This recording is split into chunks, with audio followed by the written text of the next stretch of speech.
Hindi, joke lang. Ayan. Anyways, good evening, good afternoon, good morning sa inyo guys, and to the people around the world. This is your friendly neighbor Digitamer, and for now, di naman ako yung host per se because I don't think I considered myself as a host. It's more like parang I'm just filling in for the shoes dun sa mga tao na usually naglilid ng podcast, no? So, ayan, sabi ni Lucy ni Jay, siya ni Mars at saka ni Jay. Ano tong WhatsApp AK? Jesus Christ. Pero ayun nga, this evening we will be talking about one of the greatest eras in video gaming history, which is yung PS2 of course. And for most people who grew up with the PS2, alam naman natin kung gaano kaganda yung console na yan. That's why for this topic tonight, pag-uusapan natin what is PS2 and what did it stand for, and also what was its impact sa video game industry nun. So, yun nga, before ko ipapakilala yung mga kasama ko dito for this evening, syempre, shoutout muna kila Sir Pau at saka kay Jay because unfortunately, they couldn't make it on the podcast kasi syempre, alam naman natin kapag usapang real life circumstances, there are times na syempre di talaga natin may iwasan na may biglaan na mangyayari. Hindi ko na lang i-share kasi syempre private matters, and so yun. So kami muna yung nagfi-fill up for the show. So yan. Without further ado, papakilala ko yung isa sa mga kasama ko dito sa one of the panelists that I'm with for this evening. Dale, go in. Ladies and gentlemen, we're about to talk about one of my favorite video game consoles of all time. A black monolith loaded with a 6th-gen thermonuclear payload that detonated in 155 million homes and changed gaming forever. From titans such as San Andreas, Grand Theft Auto Vice City, Final Fantasy X, and Metal Gear Solid 2, all the way to cult classics such as Mark of Cree and EA Forgotten Classic Black. The PlayStation 2 is the video game console to end all video game consoles. And with a library that is this stacked, 3 is all we need. So for now, let's welcome our third panelist. Ayan. Godford. Come forth. You see what I did there? He's also the MVP of the Gengar Challenge on Thursday too. Make some noise for Godford. Ayan. Yun na yung kaya ni Dale, congratulations nga pala kay Godford because he's the one who won the previous Gengar Challenge. Naku, imagine you guys, no? First time lang niya nalaro yung Mage Arena and he totally dominated our bots. So, ayan, Godford, take it away. Ayan. Thank you din. Tsaka, mas malakas pa yata music dito. Ay, malakas ba? Oops, sige, nahan natin. Ayan. Ayan, okay na? Siguro, okay na yun.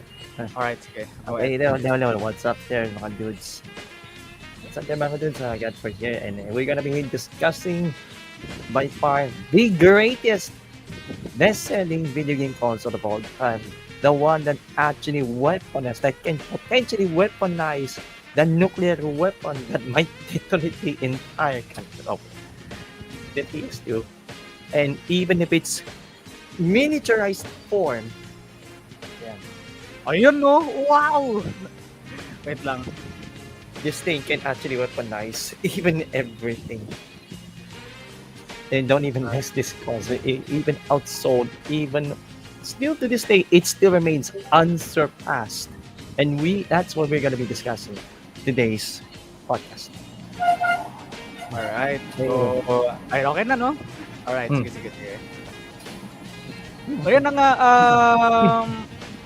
before we begin with our first discussion, kaya nyo bang ikwento sa kung what was your first meeting or your first experience of owning a PS2?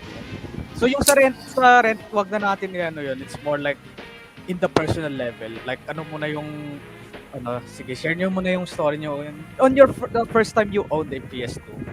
Yan. Sige, Dave. Regarding how I owned my first PlayStation 2 unit, yeah, let me just grab a sip of coffee right here, sorry. And I remembered in my history of collecting video game consoles, I always happen to be a generation behind. It just occurred around the time that I used to be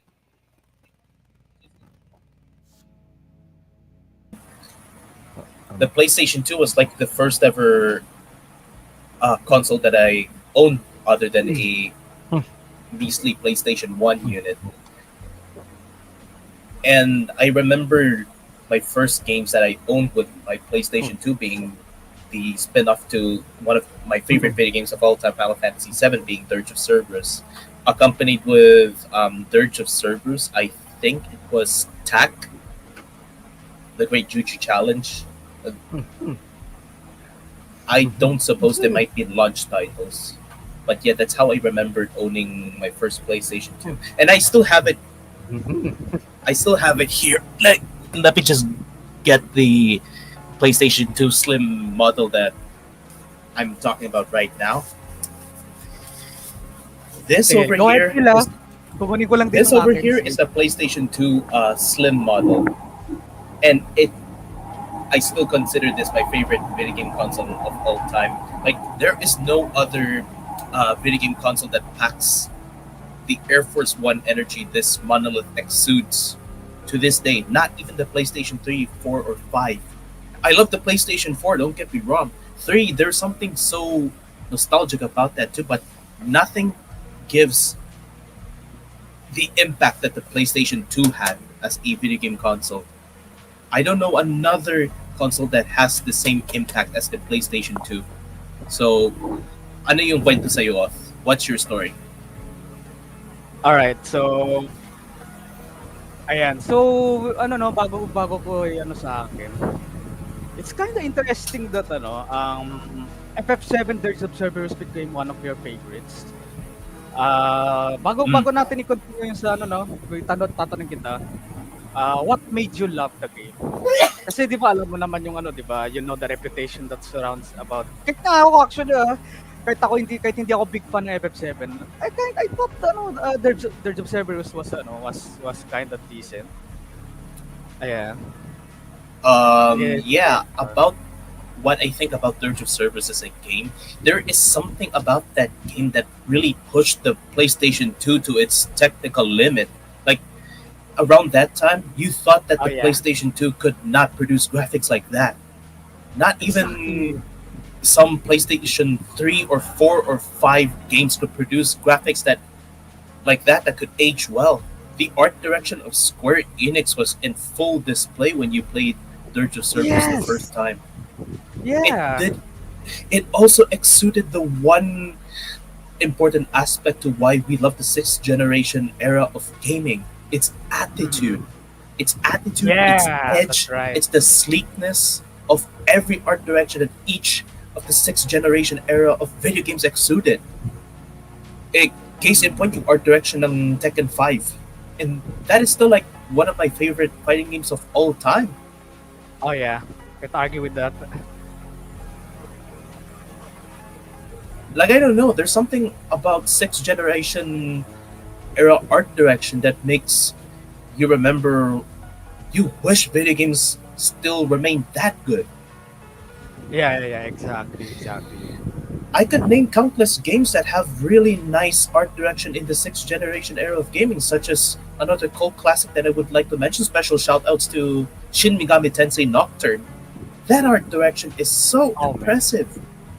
There's also another game that I remember. It was basically a game that's like the brainchild of the guy who used to work at Disney by the name of Don Bluth. Don Bluth created, believe it or not, check this out, a hack and slash game by the name of Mark of Cree. Isa siya sa mga pinaka-underrated na hack and slash games ever. I don't know if anyone in chat has played this game, but basically treat it as if it was a rated R traditional Disney movie.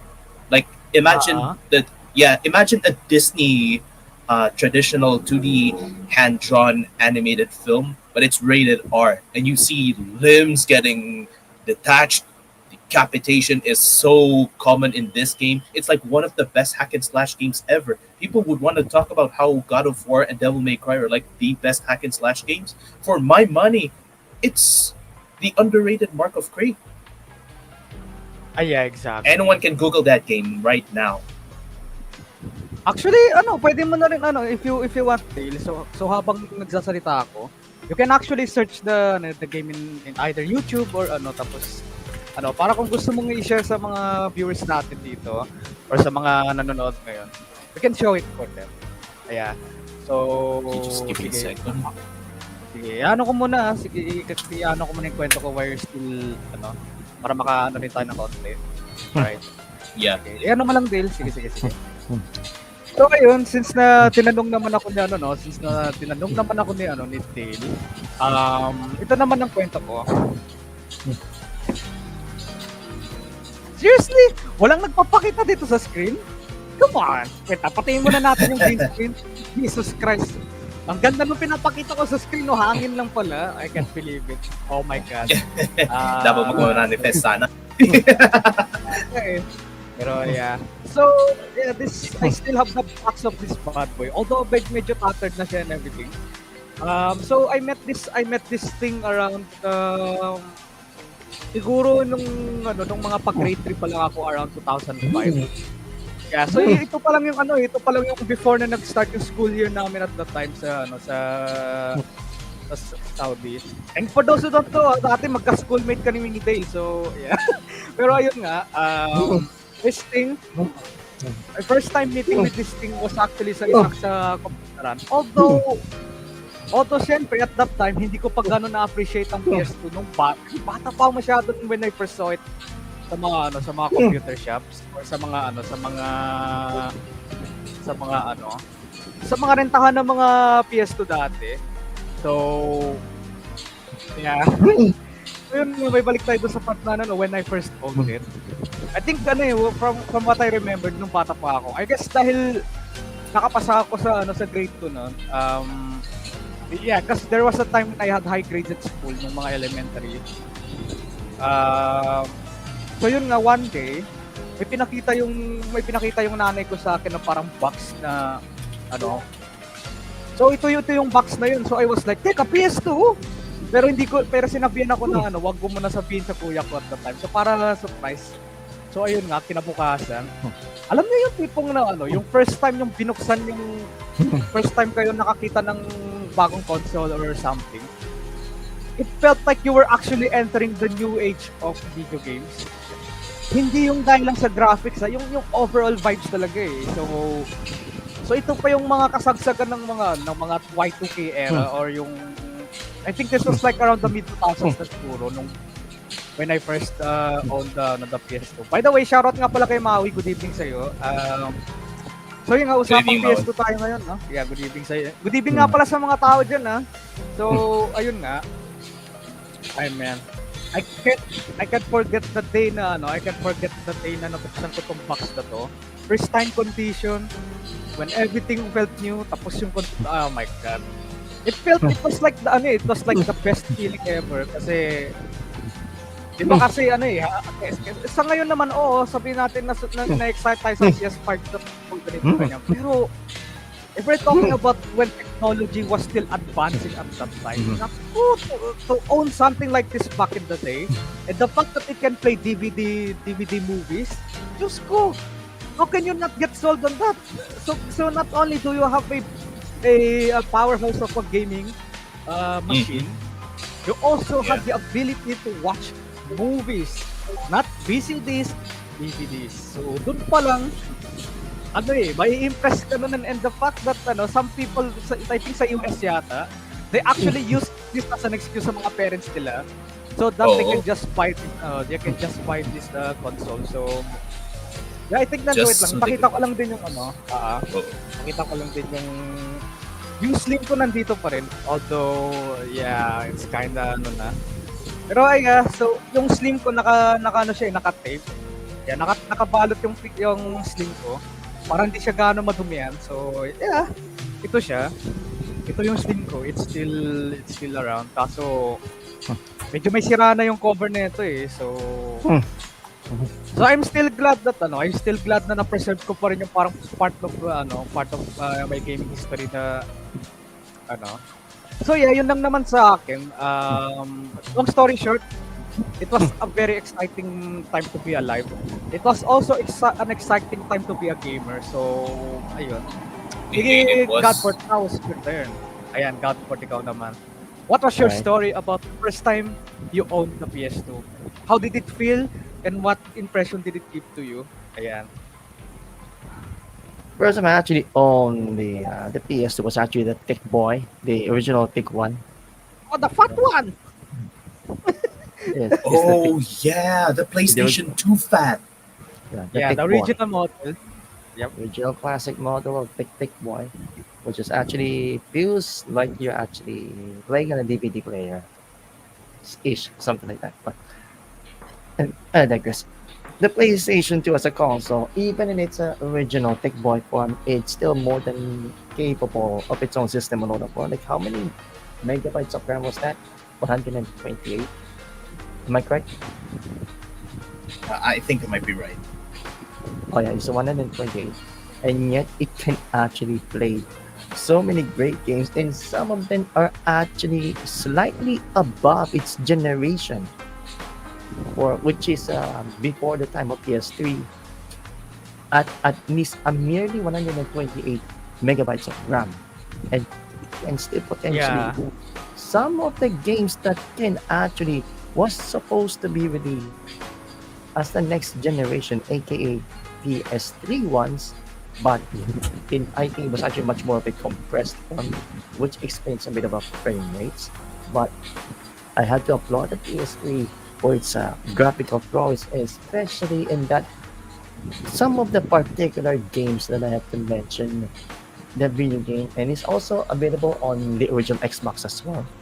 But the game is Mm-hmm. called Black, which is the FPS Ayan, shooter, no? Speaking of And I black. love that game. made by Criterion, developed by Criterion, published by the EA Games. And the Challenge graphics everything. are such a smush of its standard. The visuals are actually fantastic. The audio sound effects are actually booming, blasting with so much more power. You feel the impact of explosions. The guns are actually much, much more powerful, similar to the likes of the B action movies. I love every minute of it, even if the campaigns are actually pretty short. Like 4 to 6 Yeah. hours of game time if you were to if you know how to sprint your way through into normal difficulties. Yeah, Mm. even I enjoyed the episode. And there's so much more about the PS2 I can actually cover. And that's the reason why where I actually played so many of its hack and slash games, and including one of my favorite genres. And I think this was actually new because I don't think this was available even to the next of PS1 eras, in which is the Musou genre, the Dynasty Warriors stuff. Dynasty Warriors. Oh, yeah. Samurai And Warriors pa rin even ako. I know we all do have the favorites. I do enjoy a lot of Samurai Wars because of its interesting lores about the Japanese warlords and the Japanese heroes from that time of the in Japan, Yeah. and so much more. Mhm. And we've learned so much more of these Japanese heroes, especially my man Yukimura, like Sanada Yes. Yukimura. In, Yep. And it's also the same game bakit ako naging fan ng Japanese history or yung Warring mm, States era ng Japan. It's because the of Ah, Samurai yes. Sengoku, Warriors. Ayan. Sengoku Jidai. Mhm. Yep. And it's also one of the main reasons, not just Samurai Wars, I played so much, a lot of these so-called Japanese-oriented theme samurai games, more of a PS2 than the ones in the PS1.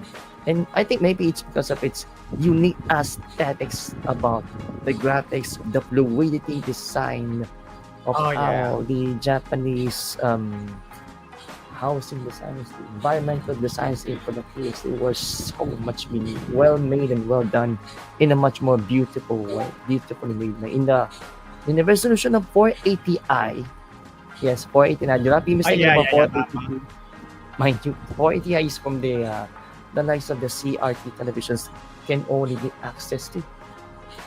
So that Ay, is hindi. was reason why 480i Oo. is actually to maintain its fluidity of resolution without displaying so much of the pixels, to mask its graphics and its blurry designs of the televisions in time.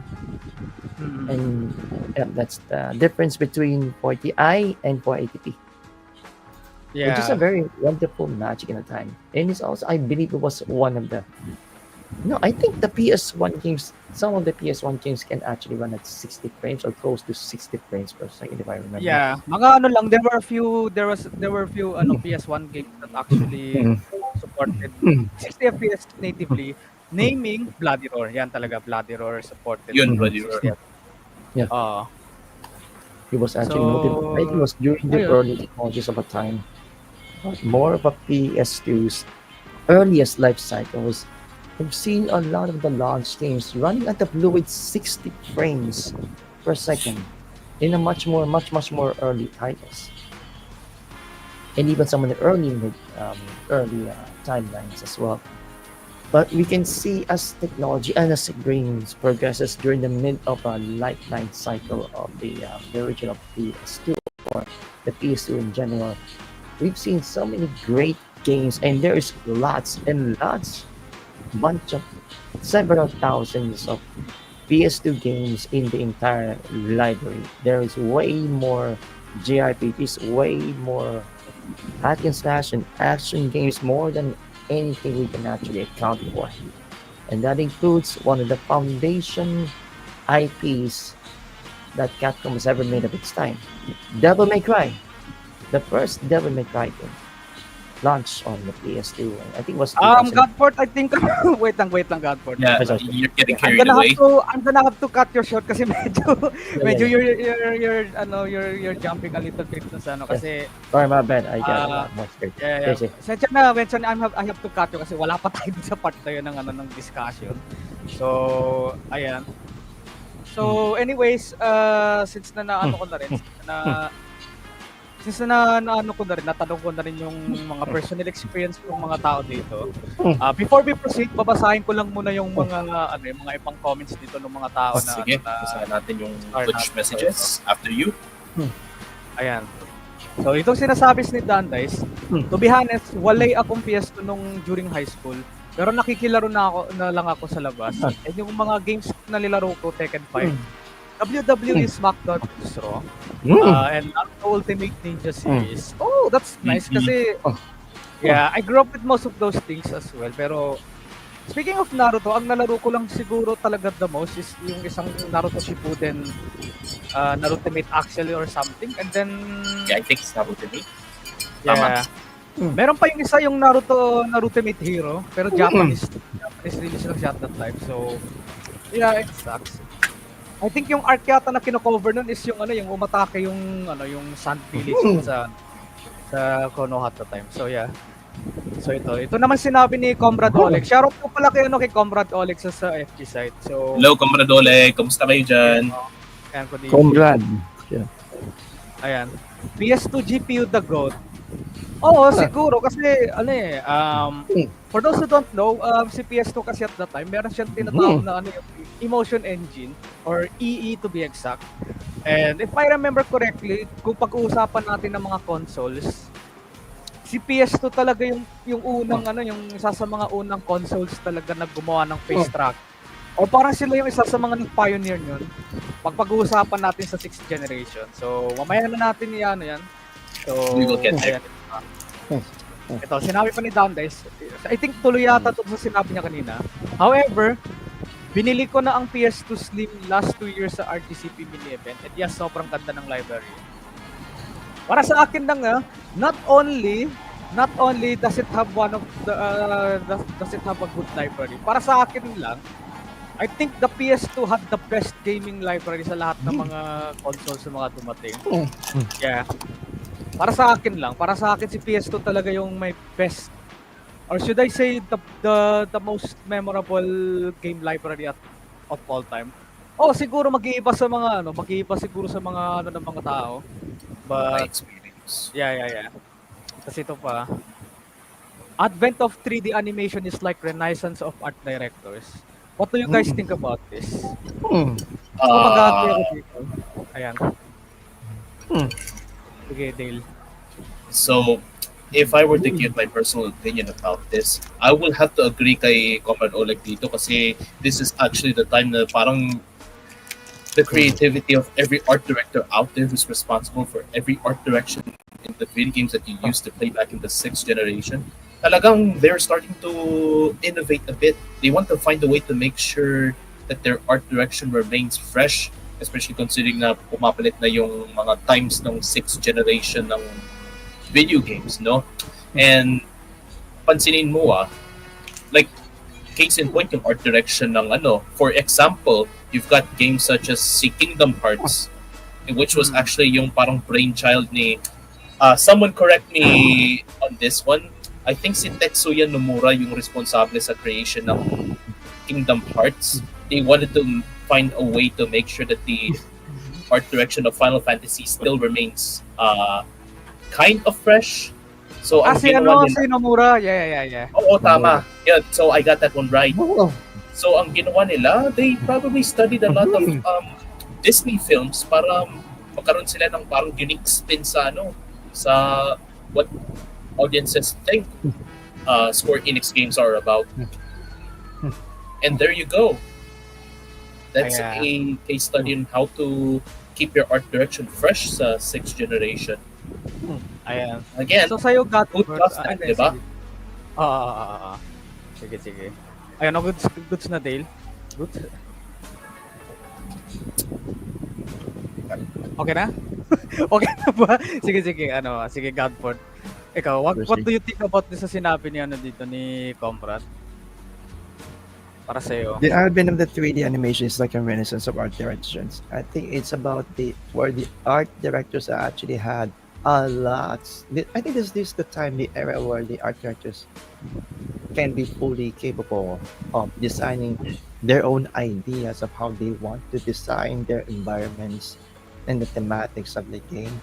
Although there was some limitations of the original PS1 and now in the launch of PS2, they can pretty much enhance the graphical designs of the games and the graphics, the environments, and even the the polygonal characters that they want to design.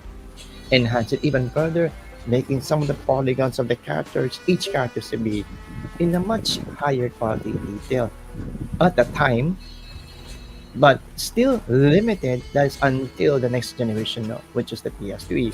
But we're not going to discuss it there.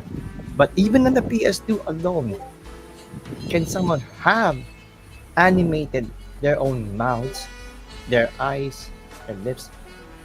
And yes, even the PS1 has it too, but this not to this certain degree. The PS2's mouth animation is actually somewhat much better than its predecessor.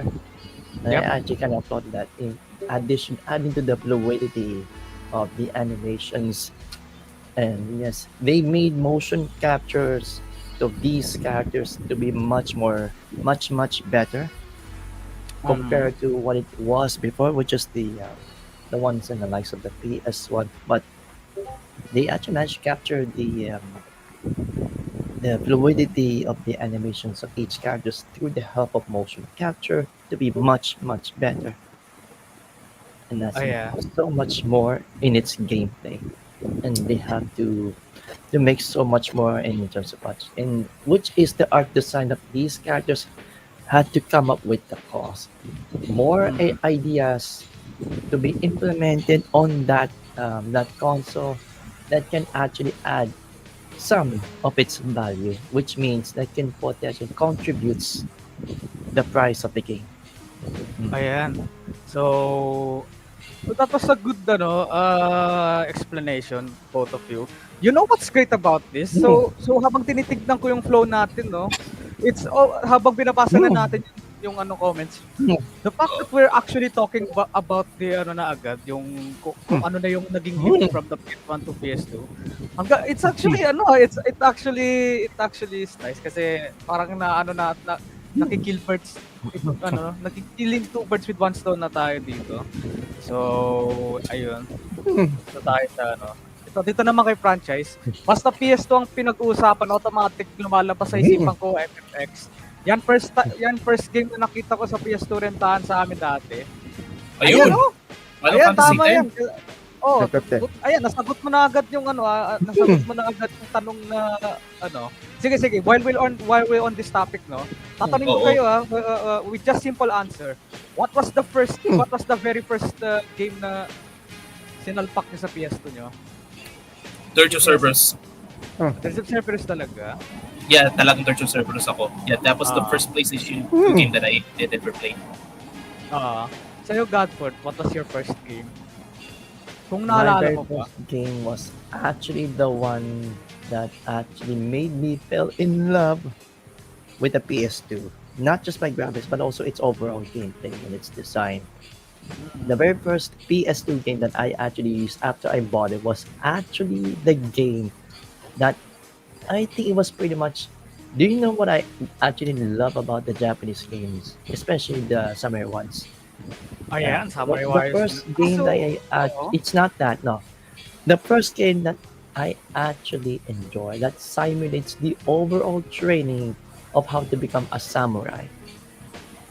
And I'm talking about the first Kengo game. Ayan, Kengo. hindi ko nalaro yun. Hindi ko nalaro yung Kengo sa atin. Yeah. Actually pretty funny. It's actually fun. The training about the Kengo as a samurai. Once you fail something like, let's say, I'm having a pain in the neck to have a training when it comes to meditation. Once your character actually did fell asleep during the meditation phase, the monk, I think I said the monk behind your back has some wooden baton that it can actually spank your head when you fall asleep during the meditation phase as you failed your training. Oh. For the day. And that sucks. And that can hinder your progress of your growth and your leveling up systems of your stats of your drain. And it can actually affect the end of the game, I believe. If that's what I remember. And I love That's the a- first game out of 3 because I haven't even played the second one and the third one, which I still think that they're actually still exclusive only to Japan. The second and the third game I think was actually exclusive in Japan, and that's why I never got to play it. So, Only the first in one. other The words, first one is actually, so in other words, what was your first game ba? Ano, Godford? Kengo, no? yes, Kengo ba Kengo. yung... Ayan, sige. Hmm. So, sa akin naman, yung pinaka first game na nalaro ko sa PS2 I believe was none other than yung Teenage Mutant Ninja Turtles Battle Nexus. Yes. Yes, I that saw was it. yeah.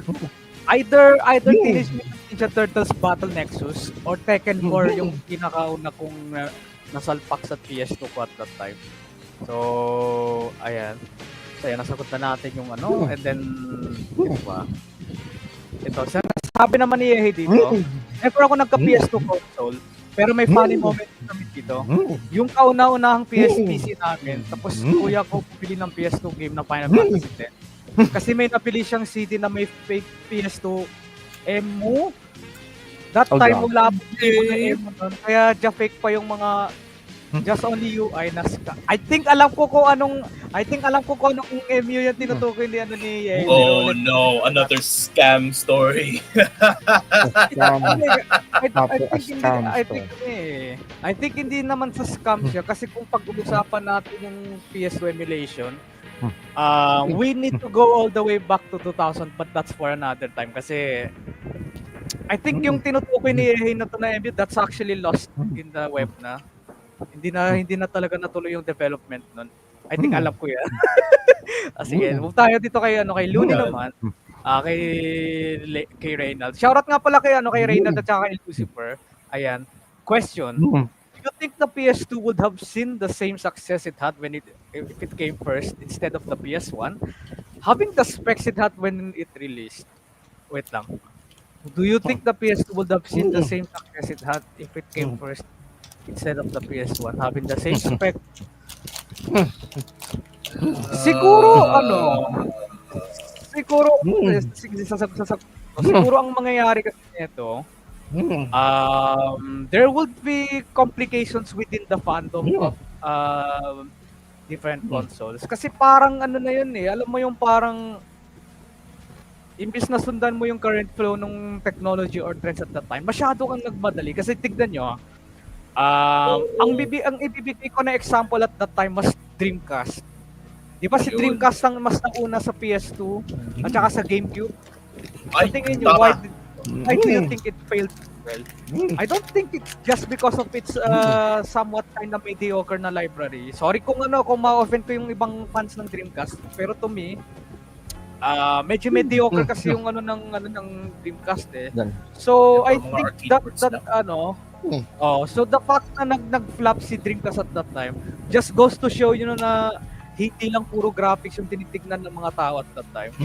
So it was a different world as well noon. So I think may kinalaman din sa sa advertisement. So I think si PS2 at that time siya hindi siya ganun magiging successful. Why? Kasi hindi natural yung transition kapag ganun na mangyayari eh. Kasi ang mangyayari nun, you're already introducing a new stuff way too fast.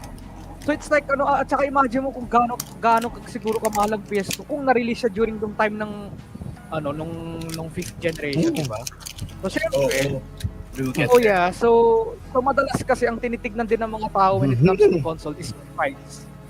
So if it came out during this, I don't think it will have the success kasi PS2 yan eh, mahal yan eh. So ayun. Sige. May gusto ko may dadag sa sagot ni Oth. Dude, in the fifth generation kasi, that was the time when they were starting to explore the potential of 3D graphics eh. Without the success ng PlayStation 1, the PlayStation 2 would have not seen its light of day din eh. You know what I mean? Like, the fifth generation's success was basically the one important factor why we have a sixth generation of gaming. Without the PlayStation 1, you wouldn't have had the PlayStation 2. It's that simple. So yeah. Yun lang. Sige. Wait lang, ano na ba? Ito. Ito pa yung sinabi ni Lucy bago tayo mag-continue. PS2 was a godsend to me during my childhood. It was like the best gaming console I've ever had. Same. It's not supposed to be something to brag about, pero way back, nag-cutting class talaga ako just to be able to play PS2 sa rentals near sa school. Tinatry ko kasi kompletuhin yung characters sa Naruto Ultimate Ninja 2, pati Tekken 5, good times, man. Oh, so it's like at that mga panahon na yan, no, nung time nung kapag nagka-cutting class ka, hindi naman sa gusto mong mag-cutting class, but there were so many good stuff that came out during the mga time na yun. So, it was hard to resist the temptation of not having fun. So yeah, it was those were rebellious times, if you will. Yung parang when everything felt so alive or something. So yeah, it was a very very good time to be na rin. So ayun. So since naubos na rin natin yung mga stock comment dito, I guess we can finally proceed. But since let's make it short na lang, no? Since napag-usapan na rin naman natin yung regarding dun sa pag-launch ng PS2. Tawag na ito. Sa inyo, besides the fact that it can play PS1 games at saka DVD player. What do you guys love the PS2 bago natin i-continue to? Parang short and sweet lang muna natin. Ayan. Ano pa yung nagustuhan nyo sa PS2? Like let's say na nasa pa lang, no, first introduction nyo pa lang with the system itself. Besides pa dun sa mga nasabi nyo kanina, ano pa yung parang yung naging first impression nyo sa PS2 noon? The first time you saw it, bago tayo mag-move to the next topic. Ayan. Sige. Balik tayo sa speaker view. Alright, Catboard. Take the stage. After you. What I do love about the PS2, even if it's base console or even if it's a miniaturized form, is the technological aspects of a merely 128 megabytes of RAM, or is it just VRAM? I don't know, man. Or is it VRAM or is it just RAM? I think VRAM ata. Or 128 megabytes of RAM that can play so many. Even the highly graphically detailed graphics of the game of the time. It felt wonderful. felt wonderful to me, not Exactly. just by graphics but overall frame rates and so much more gameplay that can Mm. host it. Then you can actually play so many games for just merely 128 that can be supposedly that time that can potentially be future proof.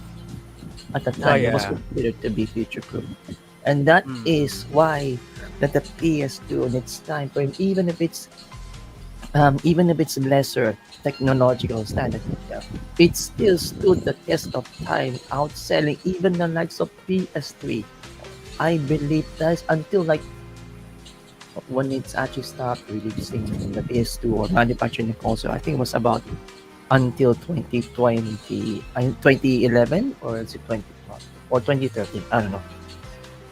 From year 2000 to year 2011 or 2012. Uh-huh. That's how long the life cycle that the PS2 was actually lasted this long. It was supposed to end at the start of the Wait console lang. cycle 2006. It's still going. Releasing they're still releasing that video game consoles in the time of the PS2, even alongside PS3.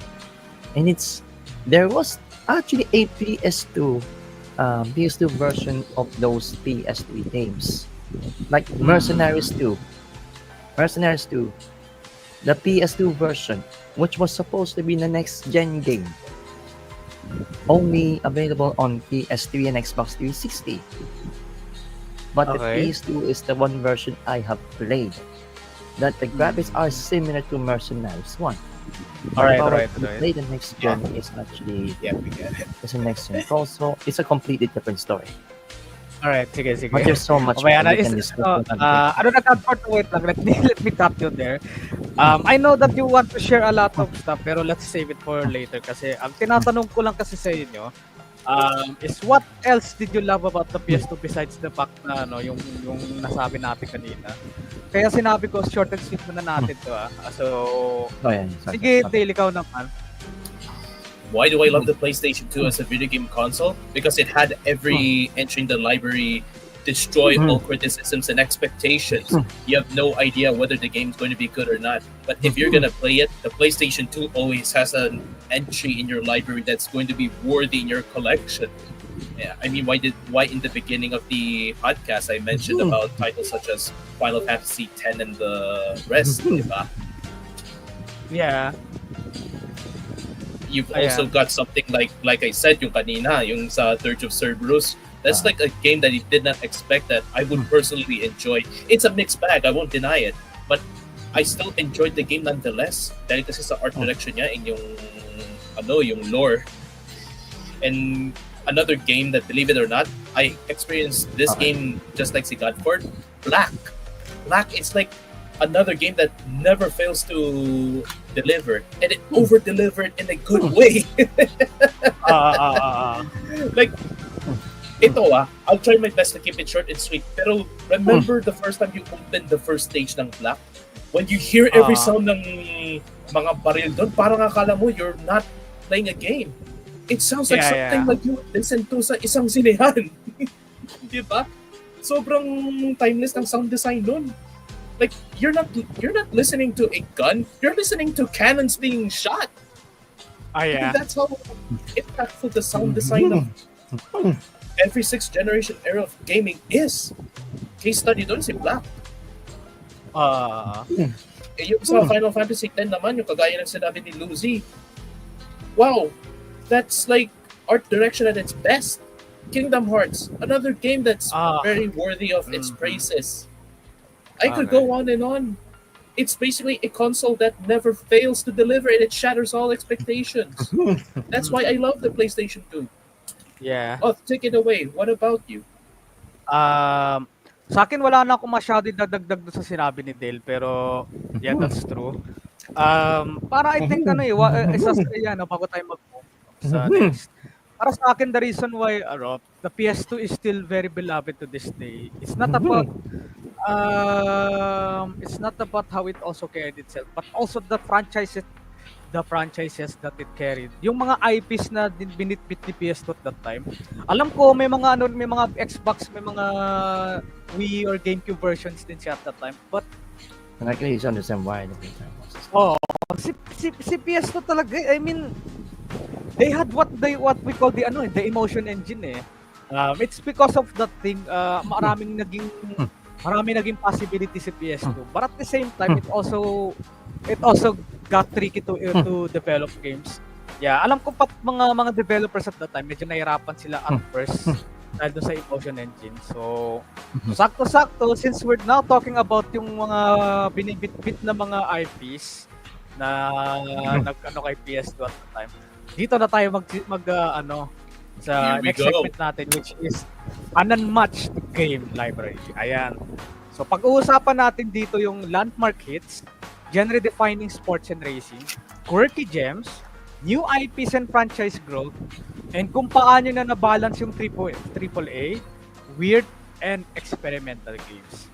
So, Yeah. kahit anong order yung itatakal natin dito, kahit hindi natin ma-cover lahat, in your guys own words. Ayan. Para point of Ayun na yung view mga ko na. sinabi ko sa sige. Sino mo nang gustong mauna? Ayan, ako. About sa mga landmark hits. Oh, ay, mata ko. Wait. Uy, bakit? Sorry. Uy, ikaw pa muna. Anyways, Hindi kasi pinapalitan ko yung scenes. Sorry. sige, Ayan, anyway, where were we? Yung landmark hits that I vividly remembered playing. Let's start with a game that is probably from one of the companies that used to be one of the most well-respected video game companies of all time. They're from Europe, Ubisoft. Yung si Prince of Persia Warrior Within, for as controversial as it is, dahil kasi sa maraming mga changes sa mga creative directions ng Prince of Persia franchise, parang siya that it's still considered a landmark hit because it managed to reinvent the franchise through change of art direction, which manages to stay true to what the PlayStation 2 is all about. Kagaya ng sinabi ko, the PlayStation 2 was all about attitude and edginess. It was basically the true console to have achieved two things that define the sixth generation of gaming. It's attitude and edginess. Warrior Within is definitely the true game that exudes attitude and edginess at its finest. And another landmark hit that probably comes to mind is yung ito yung mahirap There's like so many games that I played and I know that this specific game exudes PlayStation 2 all over it. I remembered playing Tekken 5. Tekken 5 is another game that exudes attitude and edginess, especially dun sa gameplay niya. And especially as a fighting game player like myself, that is a really GOAT game that exudes all those two factors na nag-define ng sixth generation of gaming. I could go on and on. I could do this all day. pero sige, last entry sa curated list ko, Burnout Revenge. Oh, damn. About to stream that game, and it's so good. So, ayan. May dadagdag ka pa ba, Dale? Mukhang ang dami talaga natin pwedeng i-share, gustong i-share talaga regarding sa PS2, pero... That's the thing. I could come up with specific names, but we could be talking all about these names all day, so let's hand it over to our next panelist. Okay, Godford, go next. Yeah, as for me, I can easily understand. I can understand why that even the military wants this console to weaponize it. And no, this is not made in uranium. Don't get me wrong. No. We're not talking about the nuclear shit. No, stop it. Ayan. Anyways, talk about this uranium stuff. The PS2 has a lot of great IPs that I can actually name so many of them, but I had to limit to top 3 or in any order if I choose. Top 3, not top 3. So the first one that I think was actually coming man was actually the first Splinter Cell. The Splinter Cell actually Oh, yeah. manifests its own. They utilize the shadow, the environments of pitch black darkness of your character, and your character is wearing the swimsuit, black swimsuit, similar to the ninja, and actually swimsuit, skimpy Ay, ano scuba yan? diving. Napaghalataan ni si Catford. Halataan ko na. Ang mula ang mukha ko dyan. Pagalitan ako ng girlfriend ko to. Lagi With yan. the shiny green flashlight of a goggles, as Sam Fisher was. But in reality, that shiny green goggles were actually invisible to the naked eye. Hard to believe, considering how shining greeny light Sam Fisher's goggles really was. But they are invisible to the naked eye. But it's actually one of the Ayun. first games that actually utilize the environments to your own Oh, yeah. favor. Yeah. I'm talking about using the darkness, using the shadow of those dimming environments as your ally to utilize the environments of stealth. And you creeping around in the shadows gives you any favor of how you stalk your enemies even in the dark, making the enemies much harder to see you, even if you think they actually saw you right in front of your face in pitch black shadows. Jesus. Somehow, Ooh. they still could not see you. For Yeah. whatever reason, I don't even understand why. Ayan. Sige, sasagutin ko Whatever. yung sinabi mo dyan, Godford. So apparently, dyan sa Splinter Cell kasi, although nakikita natin yung pagpa-flash ng goggles nila, Sam Fisher and whatnot dito, di ba? Pero, the actual answer, I think, if I, correct me if I'm wrong, yung nakikita daw kasi talaga natin yung sa goggles nila is actually infrared. We can only see it dahil sa, that because of the way the game designed it. Pero kung if it was if it was real life, hindi talaga natin makikita yung goggles ni Sam Fisher. Kasi infrared light siya eh. So it's like the game only made it like that for the gamers to see. So sige, continue Godford. Sige, ano pa ba yung gusto mo pang There's so dagdag many sa games. sinabi? It was like Ayan. it was actually the number 2 really was for me is what else? God damn, there's so many of them. Jesus Christ, what might I choose? What might I choose? There are some of the JRPG that I can actually choose in mind. Oh, sige, Although, anything. yes, Kahit hindi it's naman actually everyone's favorite JRPG of a Final Fantasy. But before I can actually mention the Final Fantasy game for the PS2, since I have this Oy, console, ano yan? Ayun. Ay, ano yan?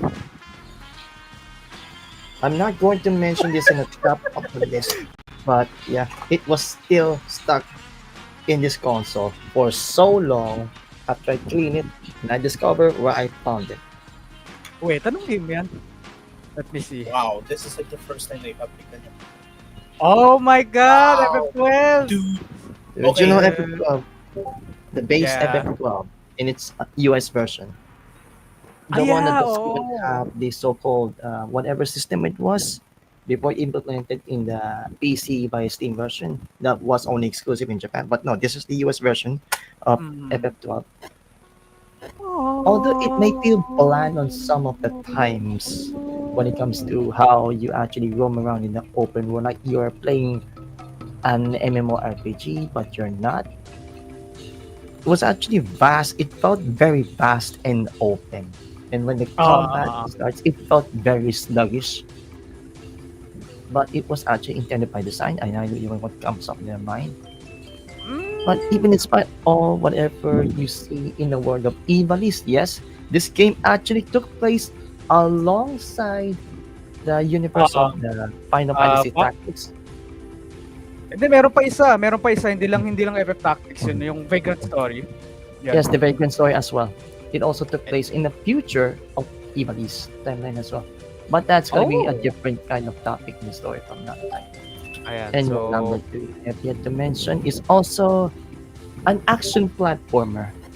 ano That yan? is not 3D, but it's more like a cel shaded format. I'm pretty sure this was actually available on GameCube, but I would like to prefer the PS2 version instead. Okay. Ano yun? Beautiful Joe. Oh yeah! So actually ano yun eh, 3D pa rin siya pero ano eh, that's interesting kasi ano eh, yung mention mo yung Beautiful Joe na yun. Dagdag ko na rin doon sa sinabi ni dagdag ko na rin doon sa sinabi ni Godford. Ito wait lang. Mag-interject lang ako saglit. So yung mga game examples like Beautiful Joe, Okami, yung mga ganyan, para sa akin ano yan yung isa sa mga biggest strengths ni PS2 at that time. Ayun, kasama rin ng Katamari Damacy kasi para sa akin ang maganda kasi during the PS2 era, hindi lang sila puro graphics, hindi lang sila puro the 3D aspect of the things, but also yung art style. What I mean by art style, yung may distinctive appearance yung mga bawat games at that time. Like yung Beautiful Joe, cel shaded siya na mukhang painting pa. Ganun din yung Okami eh. So Uy, Okami, I love that game. And speaking of Yeah, Okami, it Okami. already has a sequel, and I'm waiting for it. yeah, nga pala no. Speaking of Okami, alam ko nagano na pala ang Capcom ng sino pa ulit yung pangalan ng yung Si creator? Hideki Kamiya. Hideki Kamiya. Ayan. Ayun. So wait lang. Okay ka na Godford, no? Okay na siya. I'm good. Alright, sige. So I'm good. I'm gonna keep it short and sweet. So since na-mention ko na yung about sa landmark hits, genre defining, sport and racing quirky gems, to IP and So sa akin naman, not only was the PS2 home to some of the legendary RPGs, pero pati rin sa mga sa mundo ng platformers. Why? Kasi it still had Crash Bandicoot in there. You had Jak and Daxter. Ano pa ba? Sly Cooper. Gotcha. Ano pa ba yung mga alam ko meron pa yung isa yung Teenage Mutant Ninja Turtles yung ngayong Battle Nexus. Barnyard, joke lang. Akala nyo hindi ko sisingit yung Barnyard ha? Bahala kayo dyan, isisingit. Barnyard book! I mean, look at my screen. Look at my background. Siyempre, I am not ashamed to. Siyempre, Barnyard pa rin. And then, yan nga yung maganda sa sa RP sa PS2. So, masasabi ko lang dito, there wasn't a single IP na nag-define PS2. It was more like collective siya eh. Instead na parang single IP, it was more of an era kind of thing. Dahil sa the fact na mga iba't ibang genres ng mga laro at the time sa PS2, it had parang halos lahat ng mga genres at that time it was covered. Sa rhythm game, you had Guitar Hero and etc. Tapos pag sa mga racing games, you had Need for Speed, Midnight Club, Burnout, Ridge Racer, Automodelista. Ang dami! Jesus Christ! Tapos pagdating Jesus. Pagdating sa RPG, you had RPG bang Dragon Guard? What game? What game? Dragon Guard something. Dragon Guard, maybe, but it's actually felt more like a hack and slash Musou type, Hack and slash. like an adventure, but with the RPG leveling up mechanic base.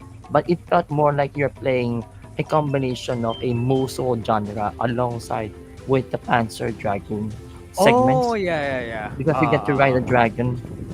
Yeah. Yep. But the story of Dragon Guard, the first one, is extremely dark. And yes, that includes the second game. Made by the one man himself, Yoko Taro. But that's gonna be the story of another time.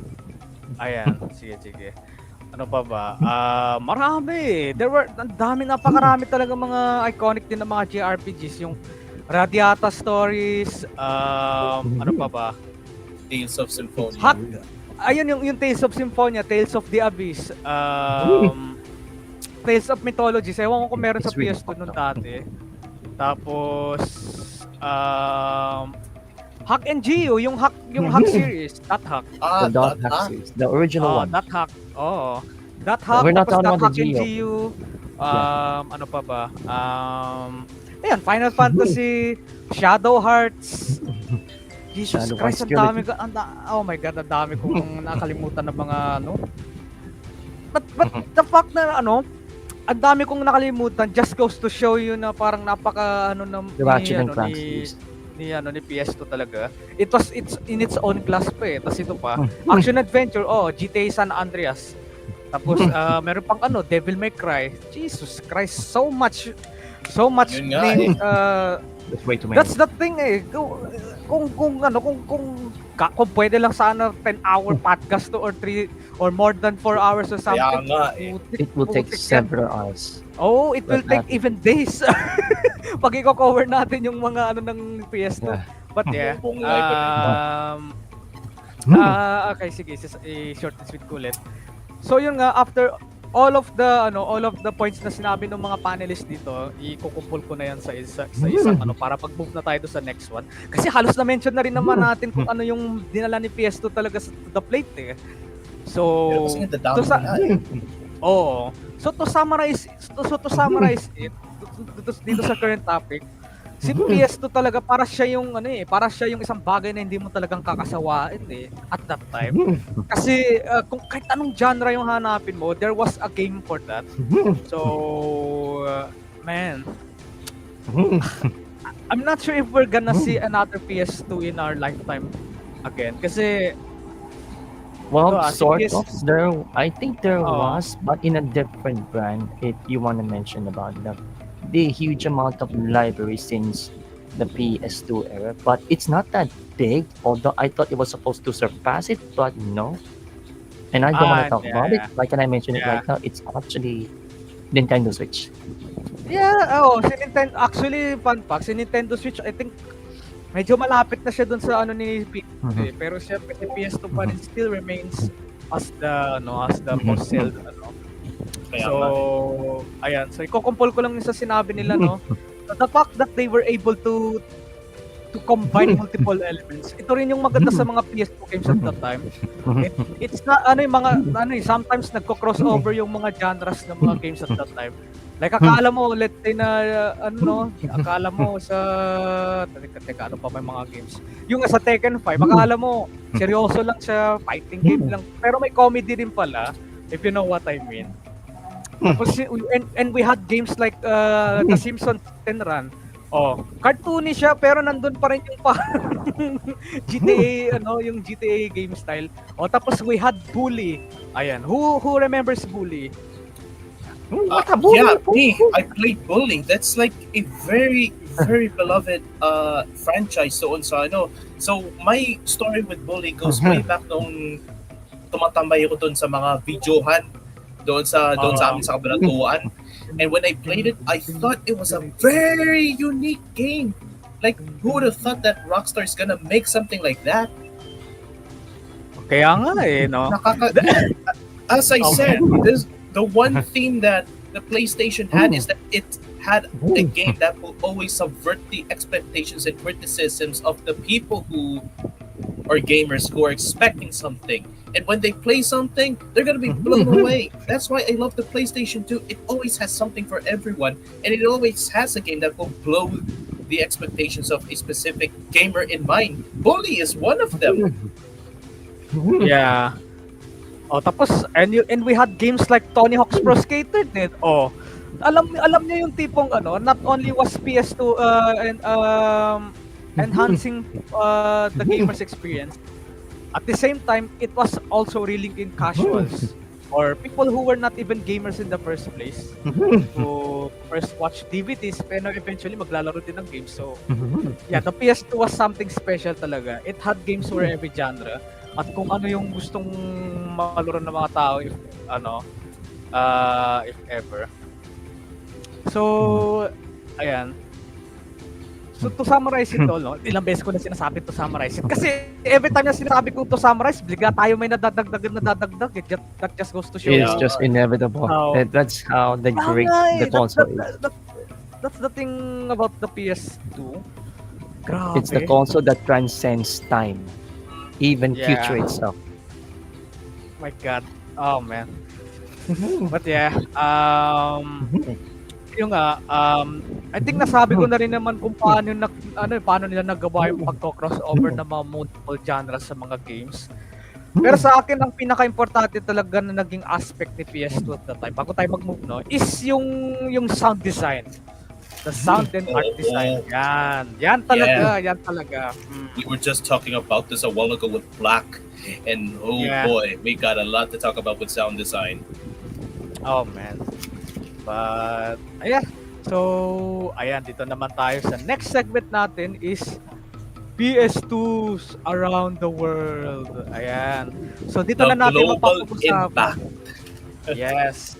Not only its global impact, pero kung paano na na-influence yung multiplayer gaming, which sad, di naman natin masyado ginawa yun dito eh. Oh, kasi let's face it, siguro ang gumagawa mostly ng mga multiplayer sa PS2 at that time was yung mga taga-ibang bansa. Kasi sa atin at that time, we didn't even know, or most of us were not, or some of us were not even aware that may kakayahan yung PS2 at that time makipag-connect online. Oo, siguro baka alam din ng iba, pero since most of us at that time were young, or some of us, we didn't really care about the internet stuff at that time. Kasi syempre, doon tayo talaga nakatutok sa games eh. Yeah. Ayan, so ito pa. They're talking about the LAN connection. There was actually a UTP cable here that you can actually connect your internet modems along with it. Yep. Yeah, pero But the availability internet at time was actually a dial-up. But that's gonna be a harder issue. Pero parang halos hindi naman kasi talaga natin pinansin at that time eh. Kasi we were more into the new releases at saka yung mga games na lumalabas at that time. So, we were too busy enjoying the console itself. Tapos ito pa, no? Ayan, tapos yung region exclusive and fan translations. Oh my goodness. This was the time na yung naghihirap tayo makalaro ng mga Japanese games na hindi na-release outside the kumbaga swerte ka na lang no kapag nakabili ka sa isang tindahan na bootleg nga siya. Pero ang nalaro mo English translation. Albeit hindi siya official at times, but ayan, tas ito pa, modding, memory card, and the rise of fan forums. Oh yeah. Ito na yung mga kasagsakan na ng mga neo-seeker game packs, cheat codes or something like that. Tapos, ano pa ba? The PS2 as a common thread, so many cultures want. So, exactly! Grabe! Yan yung isa pa to sa ng PS2 eh. So yan, may tanong ko sa inyo guys. Ano sa tingin nyo yung naging impact ng PS2 around the world? Para sa inyo, if we were to go back during those days. Ayan. By the way, sa mga nanonood nga pala ngayon, shoutout sa inyo at saka pwede rin nga pala kayong mag-share ng kung ano yung mga naging experience nyo at saka yung mga naramdaman nyo about the PS2 or especially during ng mga panahon na yan ng gaming. Because it was just Pero sige, tatanungin ko kayo. Teka. Ayan, sige. Ayan, what did you guys think about the impact of PlayStation around the world? Sige, kayo muna. Starting with si Catford muna siguro. Sige, Catford. Sarap ng mo. Sige, kala mo ikaw lang meron ha. Ako black water. Di joke lang, sige. Sige. Lagi ayan. The impact of the PS2 from across the globe is just everyone actually loving it. It was actually more than a worthy competitor to the original Xbox, and I would say. It did rival, although the original Xbox did rival the likes of PS2 at the time. Of course. They were actually competing with each other. I mean, the original Xbox had their own exclusive, they had their own Halos. Oh yeah! Oh man! And yeah, sorry. If it was to dismay to myself and I'm trying to find the first Crimson Sea game. Sorry. And I'm trying to find for the PS2. Because all I have was Crimson Sea 2 for the PS2. Turns out, and after I soul searching the fuck out of it, sorry if I did curse. Turns out that the first Crimson Sea game was actually exclusively available to the original Xbox. And I'm so fucking pissed Oh, that I never even had it. yeah. Crimson ano nga ulit yun? Crimson Tears, Crimson no? Sea, Crimson Sea from the same developers of the Dynasty Warriors games, the Omega Oh, Force. this one. Wait lang, It wait lang. was a Sige, space magsalita ka muna. adventure. I will, It's a space Oo. action adventure about you. It's more like a Star Trek kind of thing, but it's more like you're fighting a horde of aliens in many of the missions. Sorry, and objective base and side quests. There's so much. There's so much more you can actually come. Ito. Search it up. Crimson Sea 2. Ayan. Crimson Crimson for the Sea PS2. 2. Sige. Sige, continue mo yung ano mo, Godfall. Continue your story. Ano pa ba yung mga ibang If you games thought na... about the first Crimson Sea, which is Crimson Sea 1, it was Ay. actually a straight up Wait lang. narrative adventure, which is a very linear adventure where you can shoot a lots and lots of aliens throughout the story. But as for the second game, you get so much missions and a lot of side quest missions during the rest of Crimson Sea 2 along the game, which made so much worth it. It has way too much content. Now I don't even know how much. But you can actually level up Show, the main protagonist of the game. And, Ayun, as well no? as- and there's so many Wait characters that you can actually level up with. Ano pa? His crew and so much. Huwag kayong magulat, by the way. Huwag kayong, by the way, magulat dun sa YouTube ko, ha? Sige, carry on, Godfall. Yeah. Sige. Ano pa yung mga ibang... It Ano? it made so much more potential impacts to the world. Sige. It was actually Bring up yun na more yung than mga what ano. it actually is account for. Ah, Because to me, in the hearts of so many players, there are so many, let's say, Xbox fans, at least from the West. But for us here in the East, I don't think most of us that time were actually fans of Xbox, the original Xbox from the time that is until Xbox 360, which is somewhat did gain some popularity here in the Philippines. It was actually Xbox 360. And and I don't think any one of us have ever even bought nor heard about the original Xbox. That's why the fan base dominated here was actually the fans of the Sony brand, the PlayStation 2 brand. It did make a major impact for the Asian market, at least for the, as far as I can see it from that time. Although it did make a lot of impacts with some even Western markets as well. The original Xbox from the Microsoft, I don't know if it did actually make an impact here in the Asian hemisphere. which Or one? not. Which console ba? Which console are we talking about dito? The Yung original Xbox, I don't even know if it did actually make a huge impact here Hindi in the gaano. Asian hemisphere. Because so No. far, only the few people that I saw have actually had the original Xbox from that time. Yeah. Because the Interject, demand from the interject market. ko lang. Hmm. Interject ko lang din saglit, Godford. Si. So, Go. ayun nga, tama nga rin yung sinabi ni Godford na iilan lang talaga may-ari ng Xbox at that time. Kasi let's face it, simula nung lumabas yung PlayStation 1 pa lang,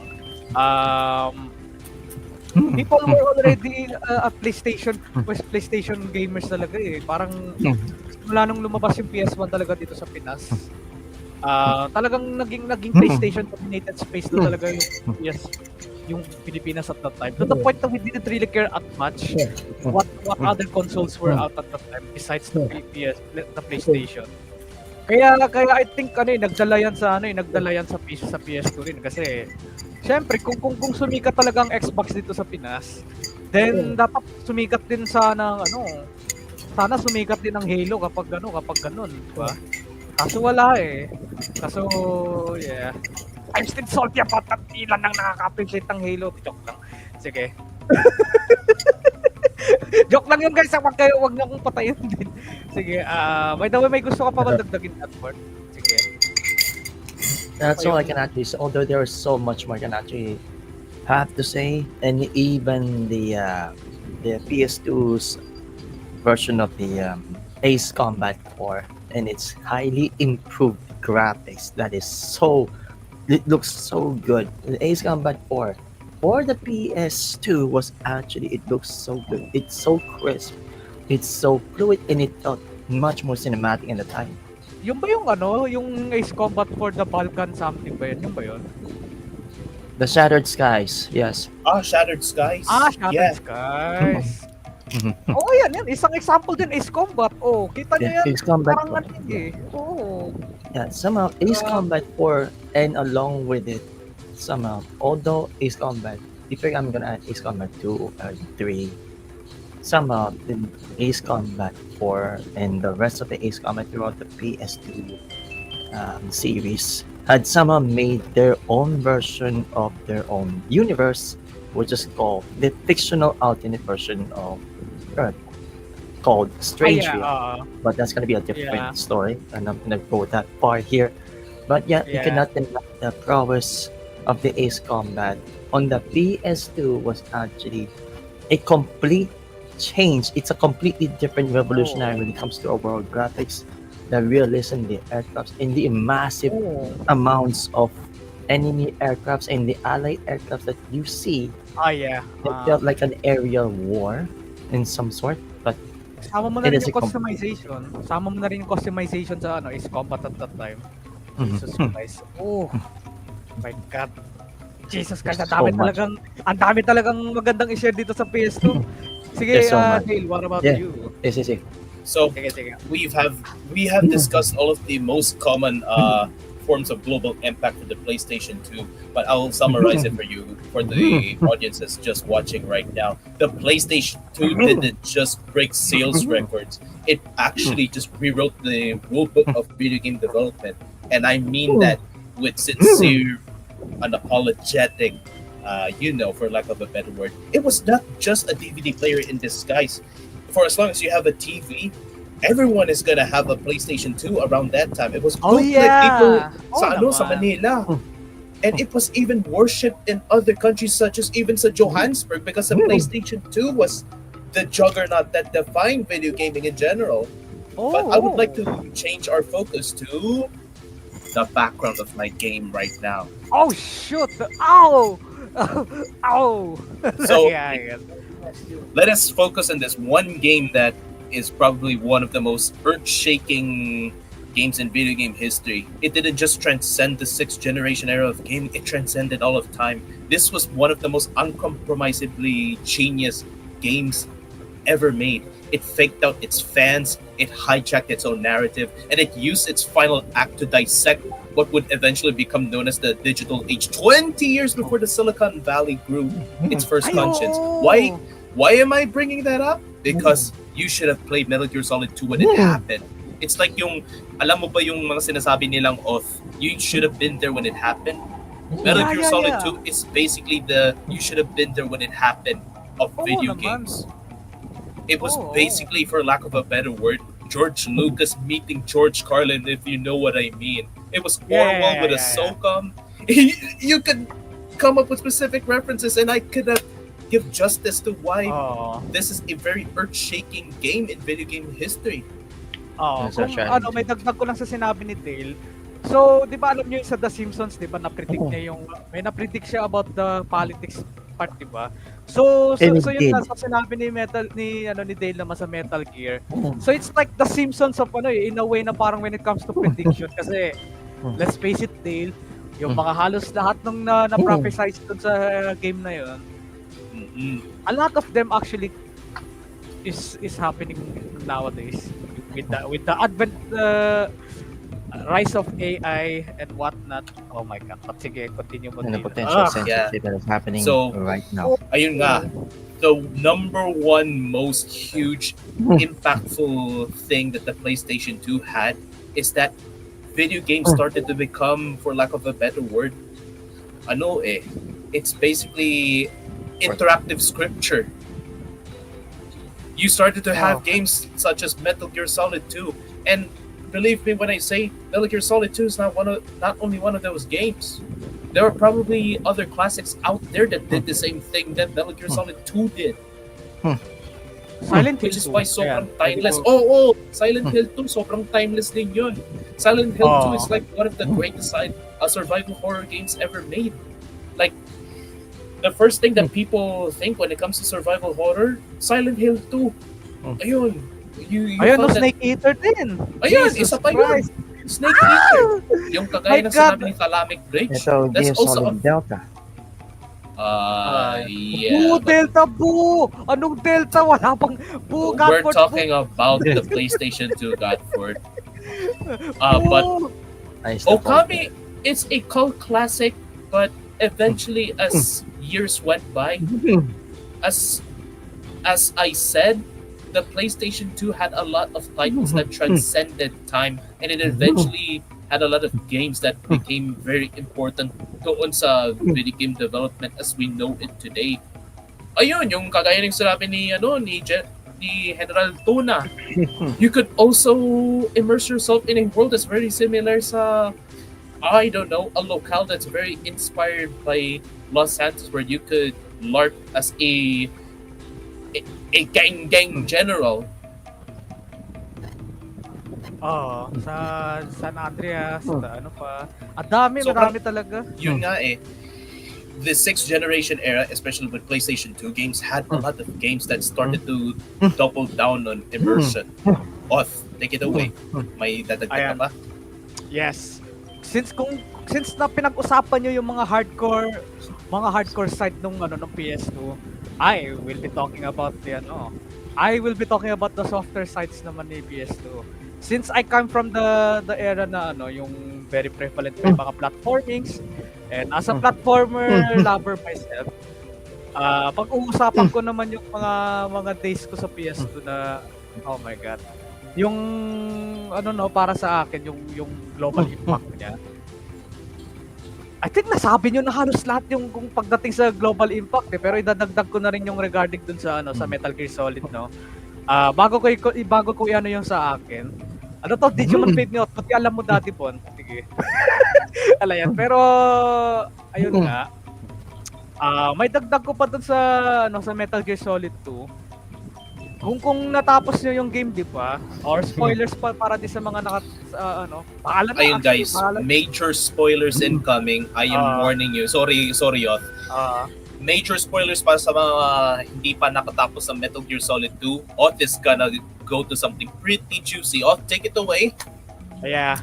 So, you know how politics are usually very very dicey pag sa mga games.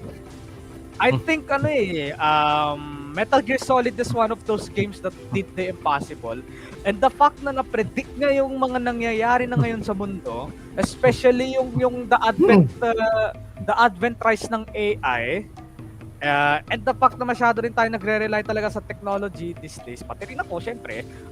Digital age na tayo. Pero alam nyo, yun yung parang na-predict talaga lahat na-predict lahat ni Metal Gear Solid 2 yung the rise of social media, the advancement of technology, tapos yung pag-ano ng AI. Ang lungkot nga kasi yung nangyayari talaga sa society ngayon and whatsoever na nag-reflect talaga doon sa Metal Gear Solid 2 So, yan, jump pa lang, isa sa mga pinaka-biggest global impact na masasabi ko when it comes sa And then pagdating naman sa tingnan ko ulit yung wait lang. Saan ba tayo? Ayan, sa impact nga pala, no? So, pagdating naman dun sa sa akin naman, yung sa platforming,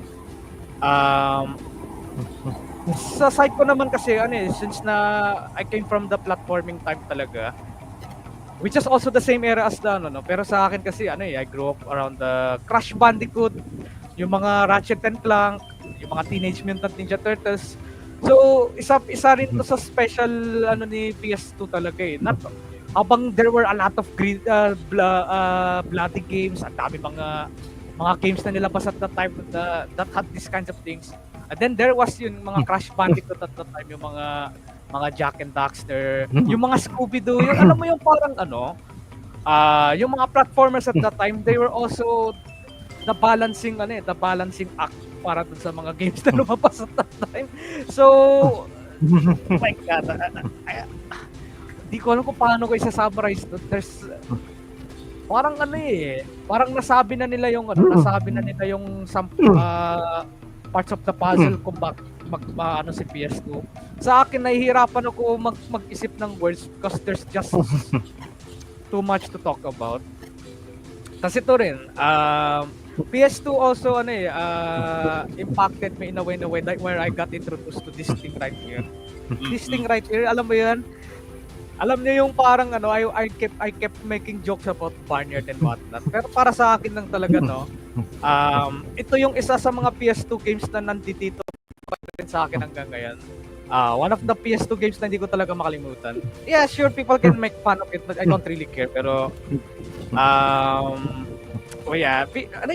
Barnyard is special sa akin kasi since na I lived in a different country, syempre di ako pwede masyado lumabas ng bahay at that time. Alam mo yung deal, di ba? Kasi yung mga parents natin at that time, they had to be overprotective kasi syempre it was a different country, it was a different so hindi tayo masyado makalabas ng bahay. So sa akin, yung Barnyard sa akin, isa sa mga naging gateway ko outside outside world kasi syempre the fact that you get to travel around the entire game without any penalties or whatsoever. Parang dun pa lang parang mafe-feel mo yung yung exploration, tapos kahit umabot ka ng nighttime tapos nasa labas ka pa rin, it's like you could do everything in that game. Tapos hindi ka paparusahan kapag hindi ka nag-mission doon. So yeah, the PS2 was also home to those kinds of games na rin. And then ano pa ba? As for the impact, ang dami eh. Pero if I were to summarize it, siguro pagdating sa impact ng PS2, it brought people from different cultures together. Alam niyo 'yan? Kung tutuusin, yeah. Yeah. Not only did it bring people together, both casuals and gamers, because of the DVD part, andun pa rin talaga yung pwede pa rin siya talaga maglaro ng PS1 eh. And alam niyo naman pagdating sa mga ibang bansa kasi syempre di ba bawal hindi lahat ng mga tao may access sa mga PS2 or whatsoever. So na-stuck sila with the PS1 for the longest time. So to think na paano pag when they finally got the PS2 tapos nalalaro pa rin nila yung mga PS1 games nila.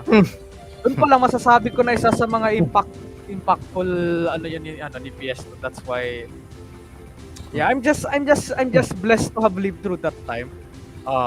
Kaya hindi ko inaano to or anything, pero I'm really apologize sa mga kids na alam niyo yung parang mga new age kasi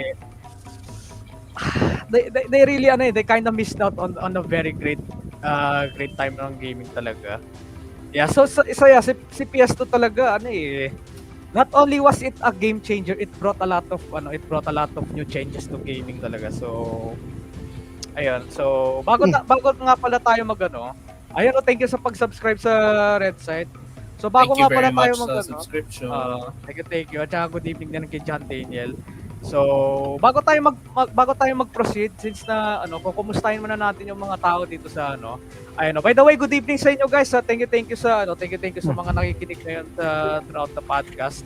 And hopefully you're also having a nostalgia trip since na pinag-uusapan talaga natin ngayon ang PS2 in its glory days, or gaming in its glory days in general na rin, kasi syempre let's face it, iba talaga yung oh my god, ano to? Nagpa-podcast sila guys, so lagayan. But yeah, wala Call me Blizzard na lang. Actually matagal na kami nagpa-podcast dito talaga. Baka ngayon ka lang pero okay lang yan. Thank you pa rin sa thank you pa rin sa paglaan. Sa pagsasalamat, thank you. Ayan, anong Barnyard to? Shut up, Godford, shut up. Stop ruining my childhood for crying out loud. Kasalanan ni Mars kasi yan anong Barnyard na yan? But sige, I think since na rin naman. Since na hindi pa. Ito pa nga pala. Yung tinatawag na modding, that's right. Oo nga, bago tayo mag-proceed, let's talk about ano ba yung mga naranasan nyo when it comes to modding. When it comes to the PS2. Tumili Oh ka! boy! Putit na yan! yeah, alam ko, nabasa ko naman Blizzard. Kasalanan ni Godford to, na ko sa bangyard na yun eh. Okay, Alam ko, full disclosure to sa modding part, Oth, ha? This is the part ng sa PlayStation 2 na parang hindi ko na experience personally, but I know about modding. So, for the guys who are about to explain it right now para sa akin, explain modding to me as if parang new ito sa akin and tell me your stories with modding. Solid talaga PS2 days, kaso lang di ko masyado lalaro. Palaging kuya ko nag ganun din. Hindi sa akin nakakalaro naman ako, pero kapag kuya ko na yung naghahawak ng PS2 at that time, wala na. Hanggang nood lang ako. Wow, ang ganda nung ano. Tapos sabi ko, wow, ang ganda nung Kaya nga eh. Visit na yan, but ayun.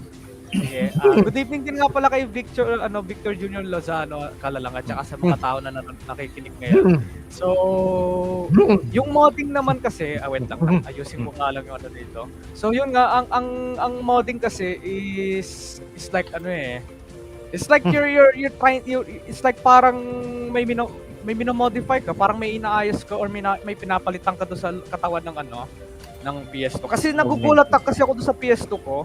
I think modded na pala siya kasi it was able to play yung iba't ibang kulay ng mga CDs kasi alam naman natin, di ba, yung mga lens ng CD at that time.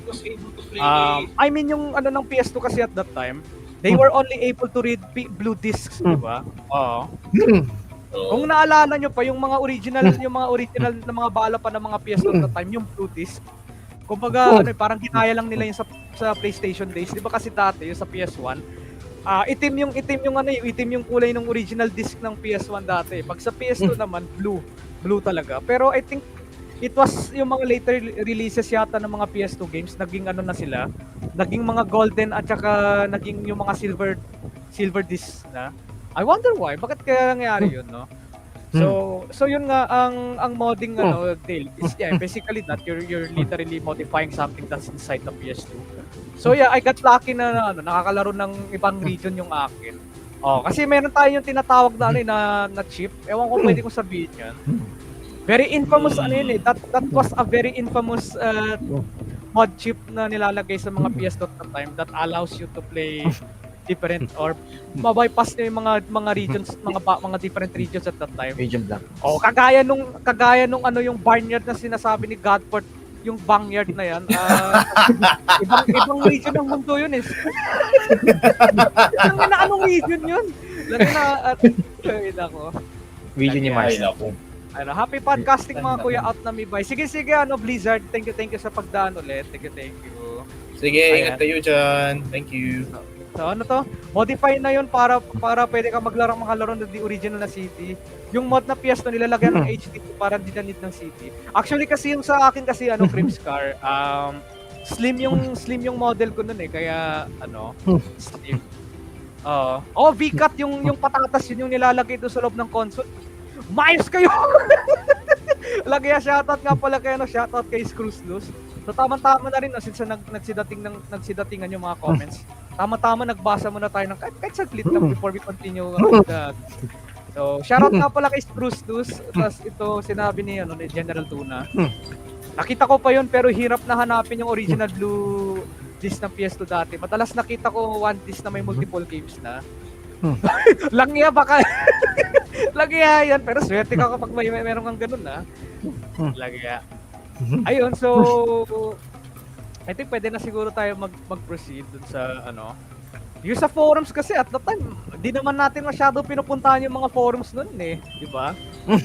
Sa akin hindi ako forum guy dati. Ang madalas na binibisita ko kasi at the time, hindi online forums yung mga cheat code websites dati. Ewan ko kung ano pa yung mga ibang cheat code websites na mga na-visit nyo dati, makagaya ng mga cheats cc something pa yun, nakalimutan ko na. I forgot kung ano yun eh, basta ayun, cheat cc. Ayan.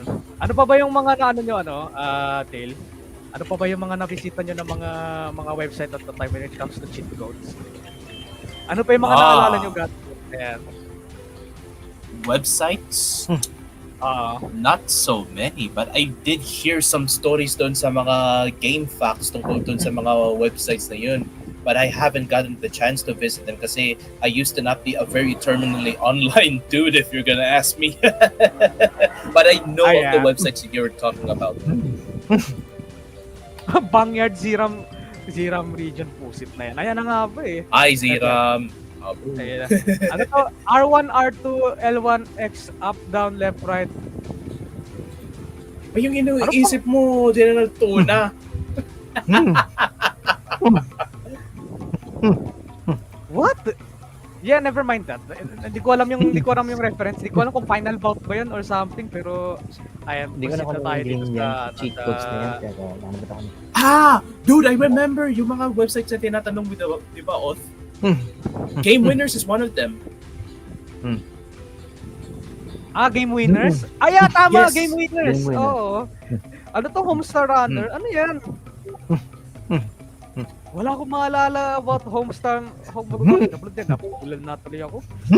Yung, for those of you who don't know, guys, the reason why that I mentioned of Game Winners, now that we're in the section to close the cheat codes, I'll do my best to keep this short, is before there was Game Facts, parang isa siya sa mga websites na binibisitahan ko sa when I used to be a young kid, me and sila, yung mga tropa ko sa section ko would be looking at cheats of specific games. And Game Winners is one of them.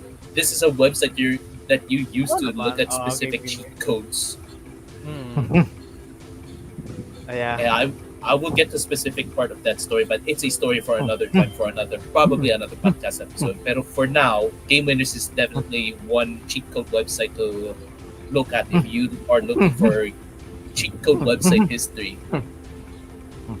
Yun, Ayan. Game Winners. Ayan. So, I think pwede na siguro tayo mag-move on to next segment, which is Beyond the Games, a cultural touchstone. So, papasok na tayo dito sa teritoryo ng mga pop culture, yung mga magazines, demo disc, cheat codes. Sa atin, wala akong masyadong experience sa mga demo disc pagdating sa PS2 eh. Ayan, strategy guides. Speaking of that, wait lang. Kukunin ko mamaya yung mga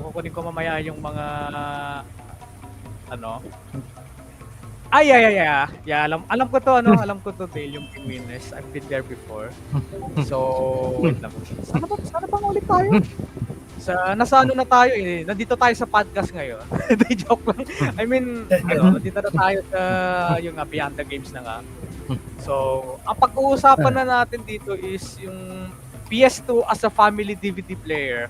I think natakal na natin most dito kanina eh. Pero tatanungin ko na lang kayo. Nung nalaman niyo na naglalaro pa nakaka-play pala ng nakaka-play pala na ng DVDs yung tawag nito. Nakaka-play pala ng DVDs dati ang PS2. What was the first movie na pinanood niyo sa PS2? Ako naalala ko pa yung akin eh. Pero unahin ko muna yung sa'yo, Godford. Sige. Ba't ako? Lagya. Labo. Putakin. Lang nga yan. This shit always happens sa Yan, since tinry ko pa naman laruin yung, i-play yung mismong DVD sa movie. Is yung napas ko that time was actually FF7 Adventure din. At maraming beses ako nakakaulit kung pinapanood kong time na yun na Adventure Time sa PS2?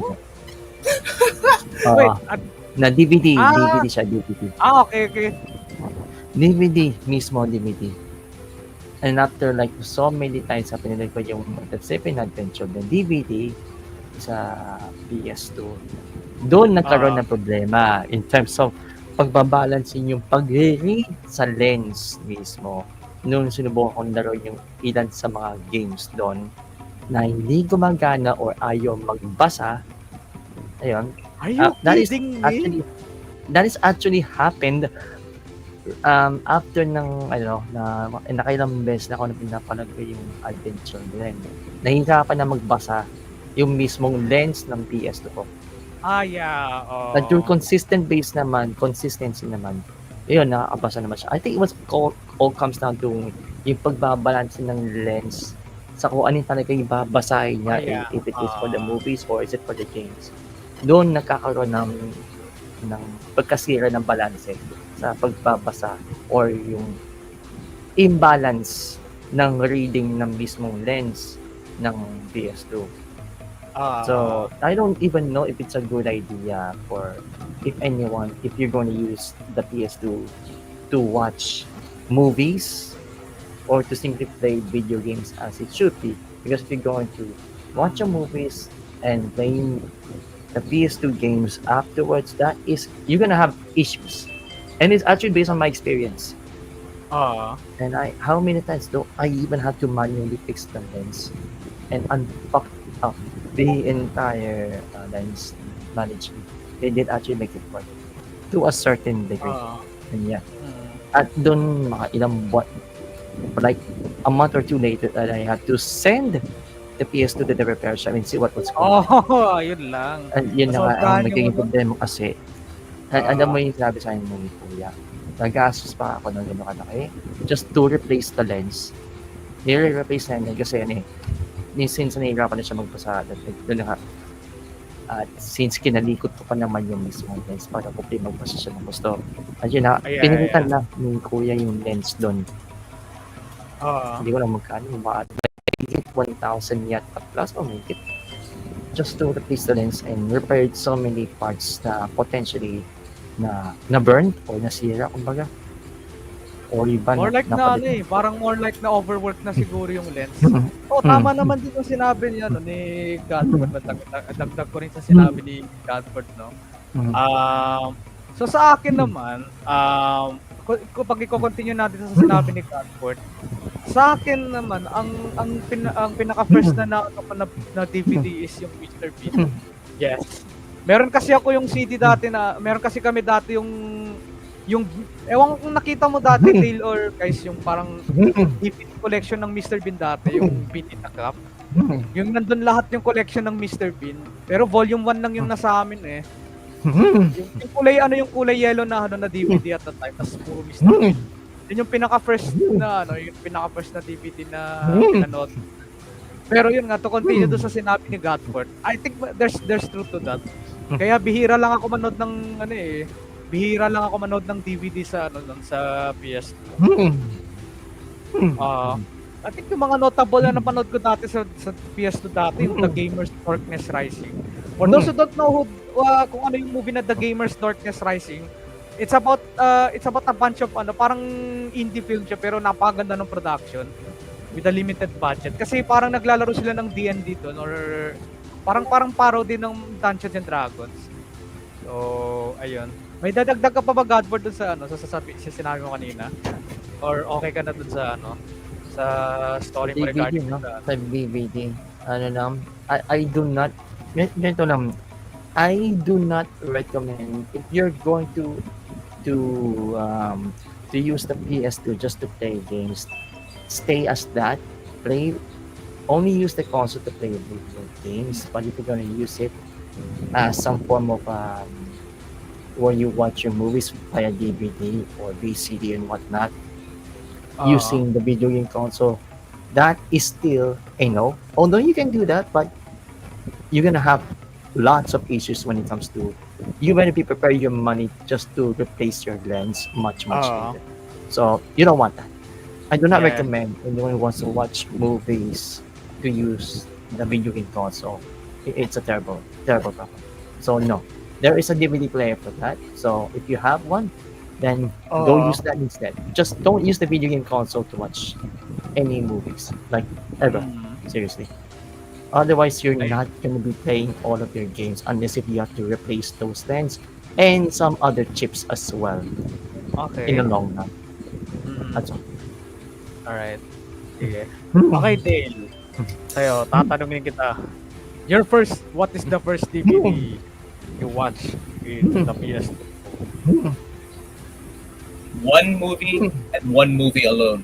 One of my favorite superhero movies of all time. 2002 Spider-Man. Spooderman. Yung kay ano pa, yung kay Tobey Maguire pa, no? Bully Maguire. Yes. And I remember watching that movie as if it was yesterday. It was that good. And the best part, hindi ko alam na pwede ka makapanood ng mga movies sa PS2 pala.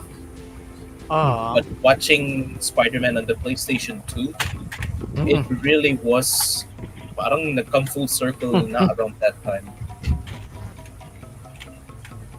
Ayun nga. It really felt like a different experience watching Spider-Man sa PlayStation 2. Fitting considering na si Spider-Man around that time was being produced by Sony Studios subsidiary. I think it was called Columbia, di ba? Yes, si Columbia. Kasi under din sila ng ng Sony. So fittingly, I was watching a Sony produced movie in a Sony console. Wow. Diba? Napaka no. Everything is connected pala eh kasi puro Sony nagyayat. Diba? Jesus Christ. Ito, ito pa. So, ito. Sa inyo naman, how did it wait, dito muna tayo sa group discussion. Ito, tatanungin ko sa inyo, how did it shape your dorm life, sleepovers, at saka gaming marathons? Make it quick, guys. Short and sweet.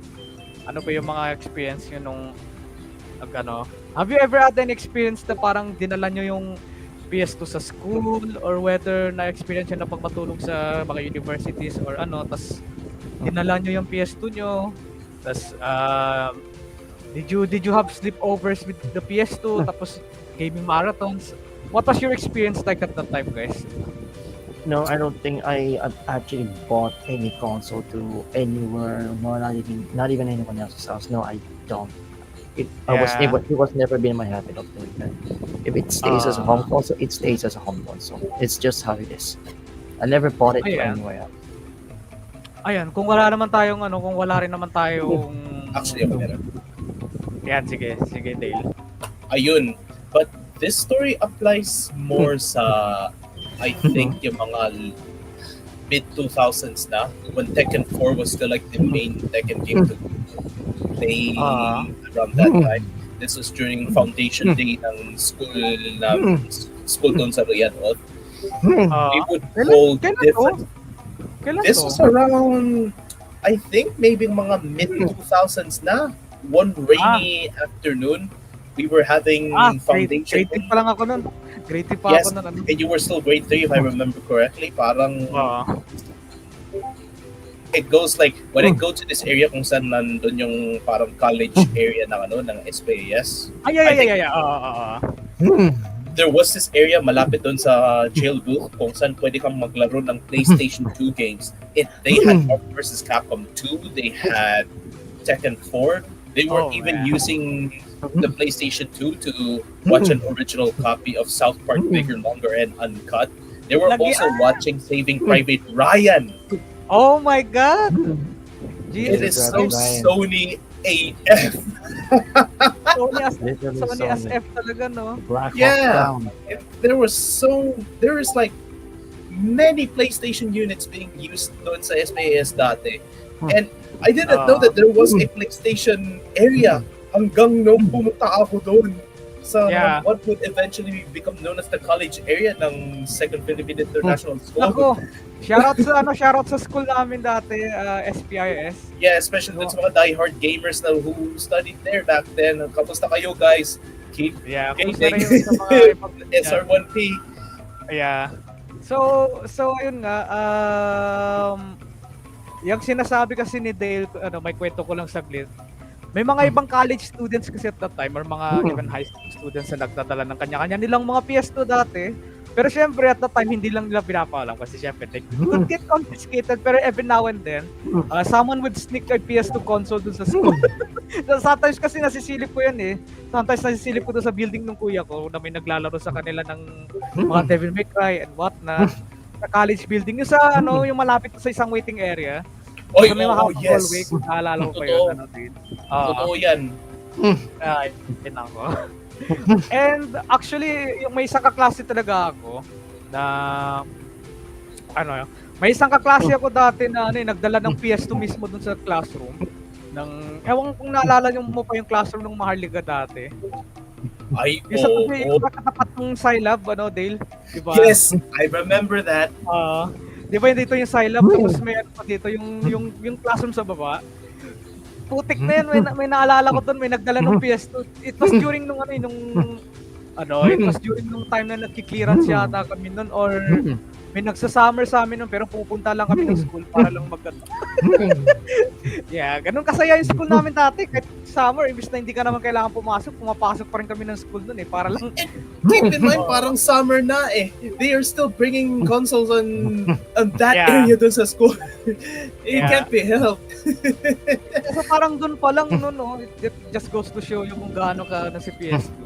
Pero ayan, may tutuloy ka pa ba sa kwento mo kanina, Dale, or that's pretty much it. That is the story that sticks around to me the most, and it goes to show how impactful the PlayStation 2 is. You would see people bringing their PlayStation 2 units, and at times productivity rates would dip because of that console. Especially those sa Second Philippine International School, dude.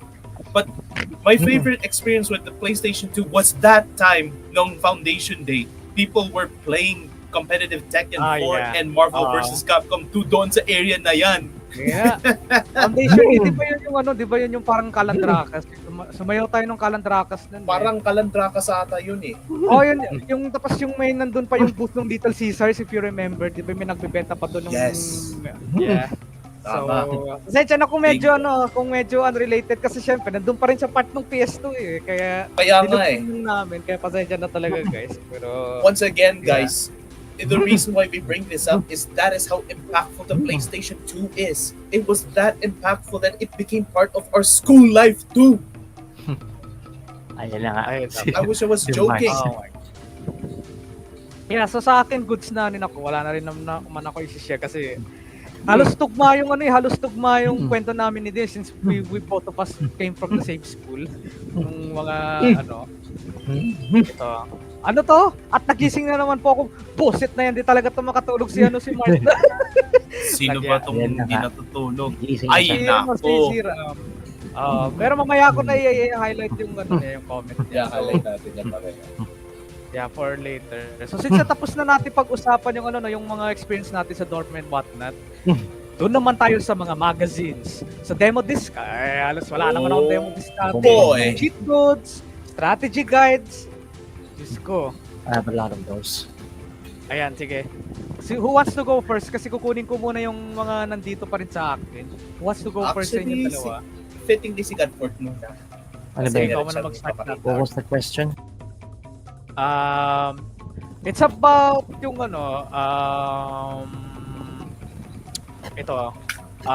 magazines, demo disc, cheat codes, and strategy guides.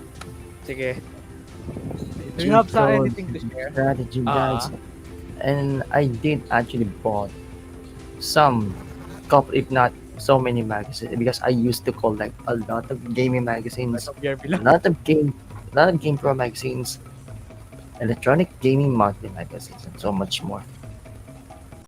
Because they were usually available in the national bookstores in the time. When every single time I browsed, when there was so many magazines, and there are some couple of bunch of video game magazines that was being sold in the bookstores, in the malls before. Those were the times. At naalala ko nung balik ako na kahit hanggang sa magka-teenage years ko na bili ng mga magazines sa time when it was available kasi just in case na brown up yung brown out sa amin. Brown out tayo kasi basa na mga magazines para malibang ko din yung sarili ko. And hindi naman sa pagkara ng mga strategies, although ang dami pa naman yun. Pero for the most part, habang hindi pa ako nakaglalaro, di ba, mas hindi ako maamag sa video game magazine, para malibang ko na din sa sarili ko. Maybe those were the times na natin. Even word vibes, even some of the pictures alone, na para malibang naman ako kahit pa paano. Yun ang naging pastime ko. Nang time na yon, habang hindi pa ako nilalaro kasi as bilang consoles kasi, whether it be family computer, PS1, PS2, ano kami, haning-hinan na naman talaga kami sa oras. So, bali, tig to 2 hours kami ng game time per day. Yun ang rule namin doon. Sometimes 3 hours, depende sa ano na yun. Ayan. Pero sa Cheetos and Obo, kapag meron din kaming game na yon, tsaka ko naman siya ina-access yung cheat codes and see if it works. Not all of them can work 100% kasi Totoo may yan. mga cheats kasi na talagang hindi gagana. Maybe it's because of the specific regions na hindi gagana yung mga cheat codes yung time na yun. And there are other cheat codes na gumagana sa other regional version of the game. Where sometimes the cheats doesn't even work by itself. And Yep, that's true. maybe that's just how it was designed at the time. Yeah. Kind of weird. Or sometimes it can be a translation error sa mga parts ng mga writers na nagsusulat din ng cheats at na mistranslate yata yung part ng cheat code tapos isasabi ng plus like R2 plus R1 ay yung pala R2 comma R1 Ay, comma walang sunod-sunod kasi yung R2 plus R1 which means sa mga nakakalam to iyan ang sabay ang pagpindot all together. Ayun. Which is yun na misunderstood ng marami ng time. Yun. And don't forget the and don't forget the fact na hindi at the time hindi pa natin alam kung ano yung R3 button. Oo. Kaya nga eh. Talaga yan. Ang dami kasi talaga yun when it comes to ano din cheat codes lalo na din. And nakalimutan ko pa na since na-skip ko pa dito sa memory cards since tapos na tayo sa memory cards pero may pakita ko lang din sa inyo. Ayan na. Ng aking dalawang 8 megabytes na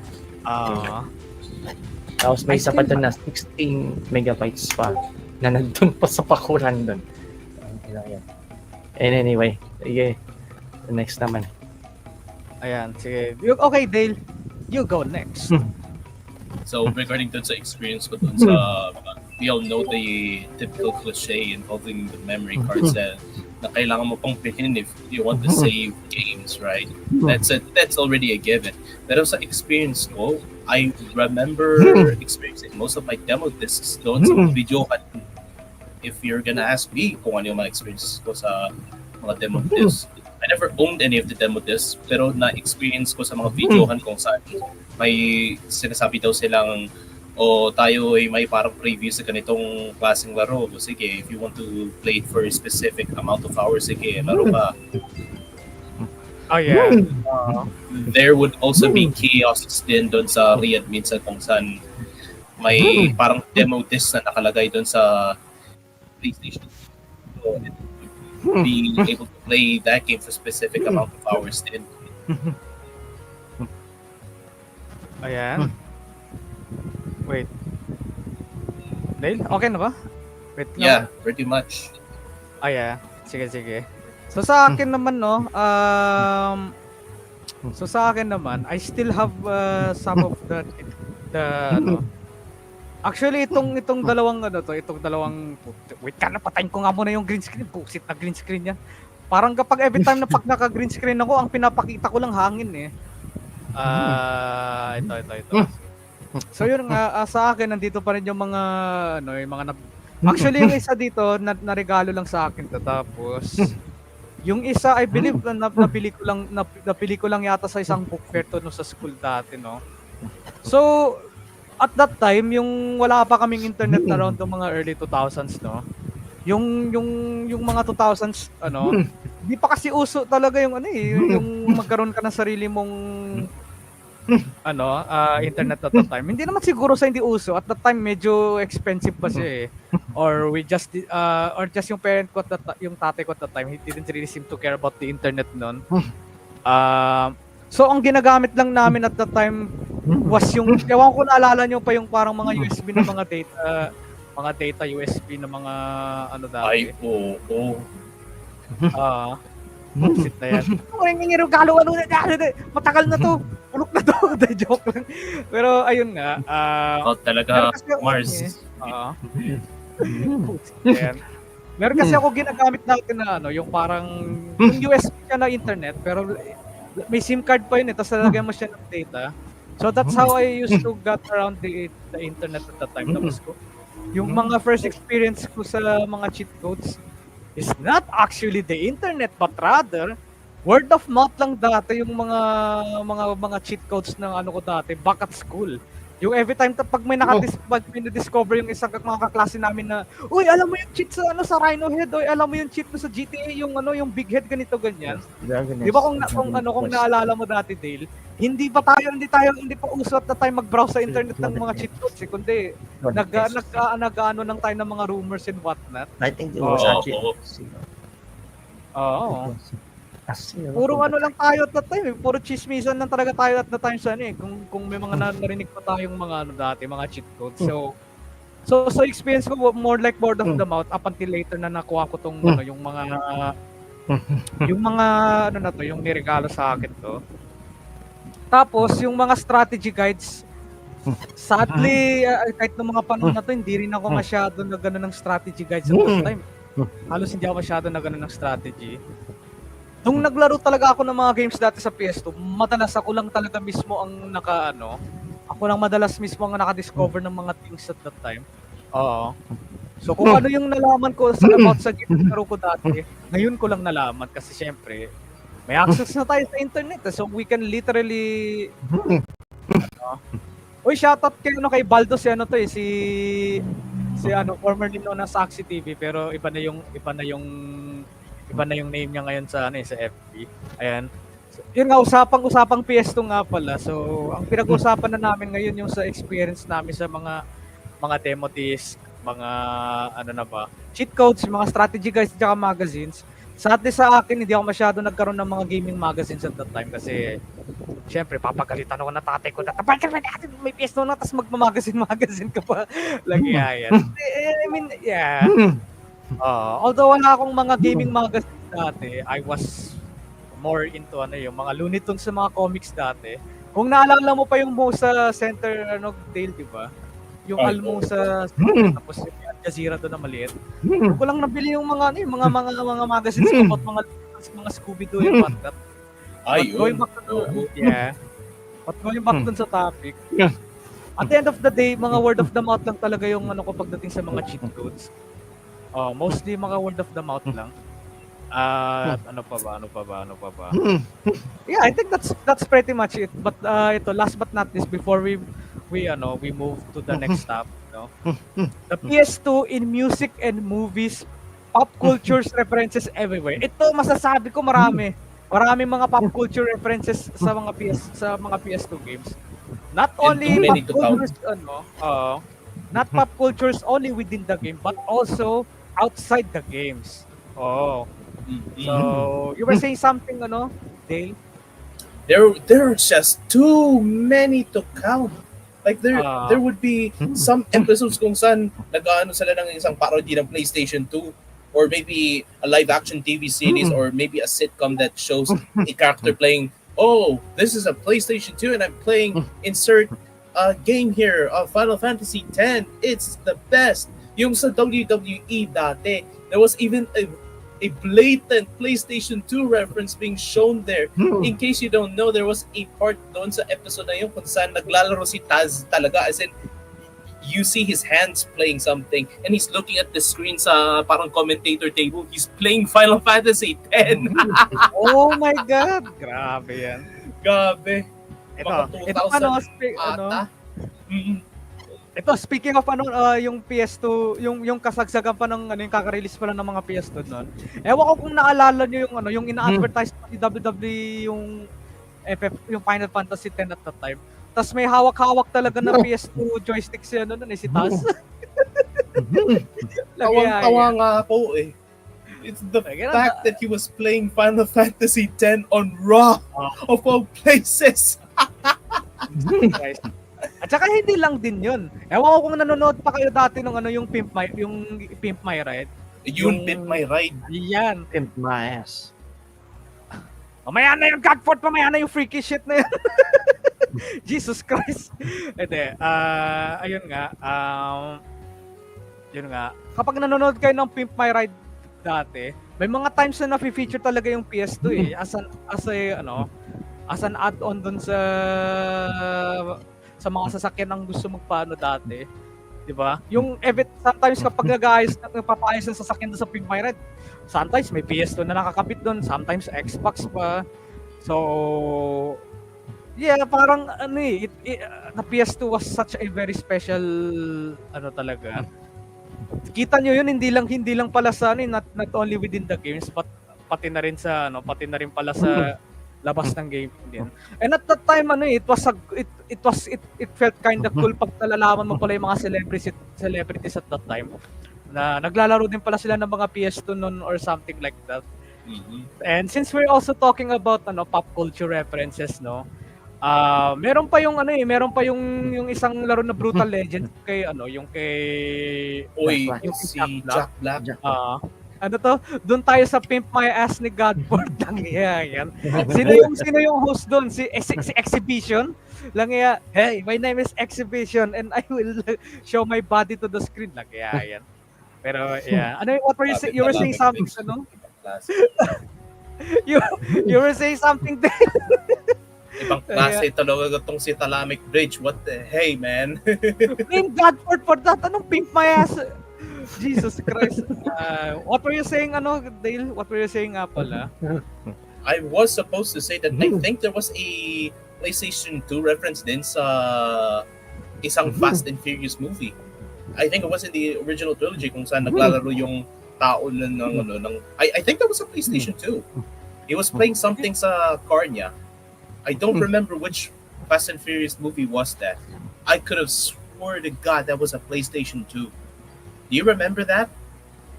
Ewan ko kung I think nasa Tokyo Drift yata yun na I think Tokyo Drift yun. Either was Tokyo Drift or is it Too Fast, Too Furious? Yung may scene kasi doon na naglalaro yata sila ng sa loob ng sasakyan noon. Oh, Forgot yun eh. that part. Yes, that could be a PlayStation 2. And remember, guys, the PlayStation 2 sold 155 million units to the point that you More than see that. a lot of other forms of media placed in a reference to the PlayStation 2 to the point that it becomes a pop culture phenomenon. It still remains Speaking of unsurpassed. Ito, may tanong ako sa inyong lahat, hindi lang sa mga panelists, pati na rin sa mga audience. Ayan. Naalala niyo ba yung movie dati na yung Stay Alive? What again? Yung Staying Alive. Yung horror game na yung horror movie na may premise that revolved around the PS2. It's like kapag binili mo daw yung pag binili mo yung game na yun, tapos nilaro mo siya, paglabas mo yata ng store na nilaro mo yung game, pupunta ka doon sa mundo ng game na yun, magtataka ka na lang bakit yung mga halimaw doon sa game na yun lumabas in real life, tapos minumulto ka pa, tapos yung may mga ewan ko kung naalala niyo yung movie na yun, yung Stay Alive. Ako napanood ko. Jesus Christ. Not gonna lie, I know medyo cheesy nung mga ibang effects doon, but it gave me nightmares for a while kasi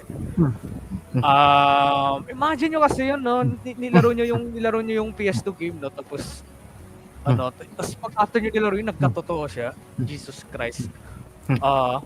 Kaya Why did I say that it revolved around the PS2? Kasi kunyari yung sa movie kasi meron siya yung CD case talaga na PlayStation 2 Stay Alive, pero hindi pala talaga siya official game, hindi pala siya talaga nailabas sa actual na PS2. Actually, ang dami pa, ano pa ba yung mga ayun, tama. Meron pa yung isang episode ng MTV Cribs dati, yung kay Redman. Diba, kung mahilig kayo sa hip-hop, kilala nyo dapat si Redman. Si Redman. So si Redman kasi, may isang episode kasi siya ng MTV Cribs doon. Kasi alam naman natin pag sa MTV Cribs, usually, scripted yan kasi nagre-rent lang sila ng magandang bahay para may pakita doon sa celebrity. Ay, yung may pakita doon sa Kaso si Redman at that time, madumi-dumi yung bahay niya, tapos yun, may pinakita talaga siyang mga consoles, tapos nandun yung PS2. Lalaro pa niya doon, Ah, Sabi na. Def Jam, ayun, Def Jam din. Def Jam 5 on Euro, Def Jam. di ba? Ayan, pop culture Vendetta yan. din. There's Jesus a lot of Christ. licensed musics in most of the Oo. games, even True Crime, Streets of LA, and True Crime New Oo. York City. There's so many licensed musics out Jesus. there. Way Ayan, too tas many. guitar, Even ano, Burnout. tas ano Guitar pa, Hero Tony din. Hawk, Guitar Hero, Tony Hawk's Pro Skater, ang dami din mga pop culture niyan. Yeah. So pretty much yan yung maganda sa PS Dot that time eh. Not only was it a gamer's thing talaga, pero it was very connected to the pop culture that we knew at that time. So yeah, although yan yung mga panonan when they used to make fun of gamers, pero at the same time at least connected yung mundo ng pop culture pati PS Dot that time. So isa na rin din yan sa what made the that era of gaming so special when it comes to the PS2. Ayan, shoutout din nga pala kay Kurik Super. Good evening sa inyo. Way Good too bad. evening. Good evening, Corex Trooper.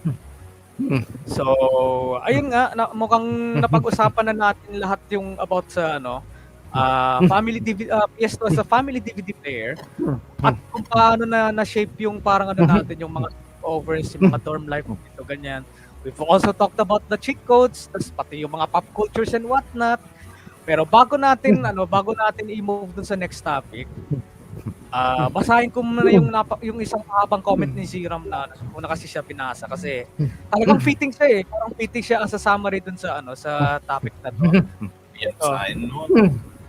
Okay. Sa aming high school days ko, may nagdala din ng PS2 sa auditorium namin. Halos naglalaro lang kami the entire day. Hindi dahil foundation day. Pinagbibigyan lang kami maglaro kami nung kung ano-ano doon. Meron pa nga naglaro doon sa amin for the whole 3 hours ng Disgaea. Jesus Christ. So, Gaia Oh my series. oh man. It was a long ass game. Oh my God. And it's If so only we much could go back in time, no? To Kaya re-experience nga those eh. things over and over again. Kasi yung lumabas yung PS2 pati yung 2000s in general, and those were some of the best days of siguro mga sa buhay din ng mga ibang tao sa 2000s. Can't be said sa mga ibang bansa na that were facing a crisis at the time, but for me at the time, it was one of the best times to live in as a gamer. Oh, grabe. It's like parang habang the more na tumatagal tayo dito sa podcast, the more na parang memory lane talaga, parang a trip back to the memory lane. Ayan, so bago tayo ito, basahin ko rin itong isang ni Victor. Ito. I really do wish we can go back in time para lang makalaro. Kaya nga no, kung kailan na tayo may oras, wala eh. Parang ganun pa rin eh. Akala natin matatapos na lahat yung natin, we have more free time pagkatapos ng school yun. May trabaho pa. So, So in a way parang it's like parang nadadaya tayo just to make money or something. It's kind of unfair pero tayo magagawa. Okay, moving on na tayo dun sa ito.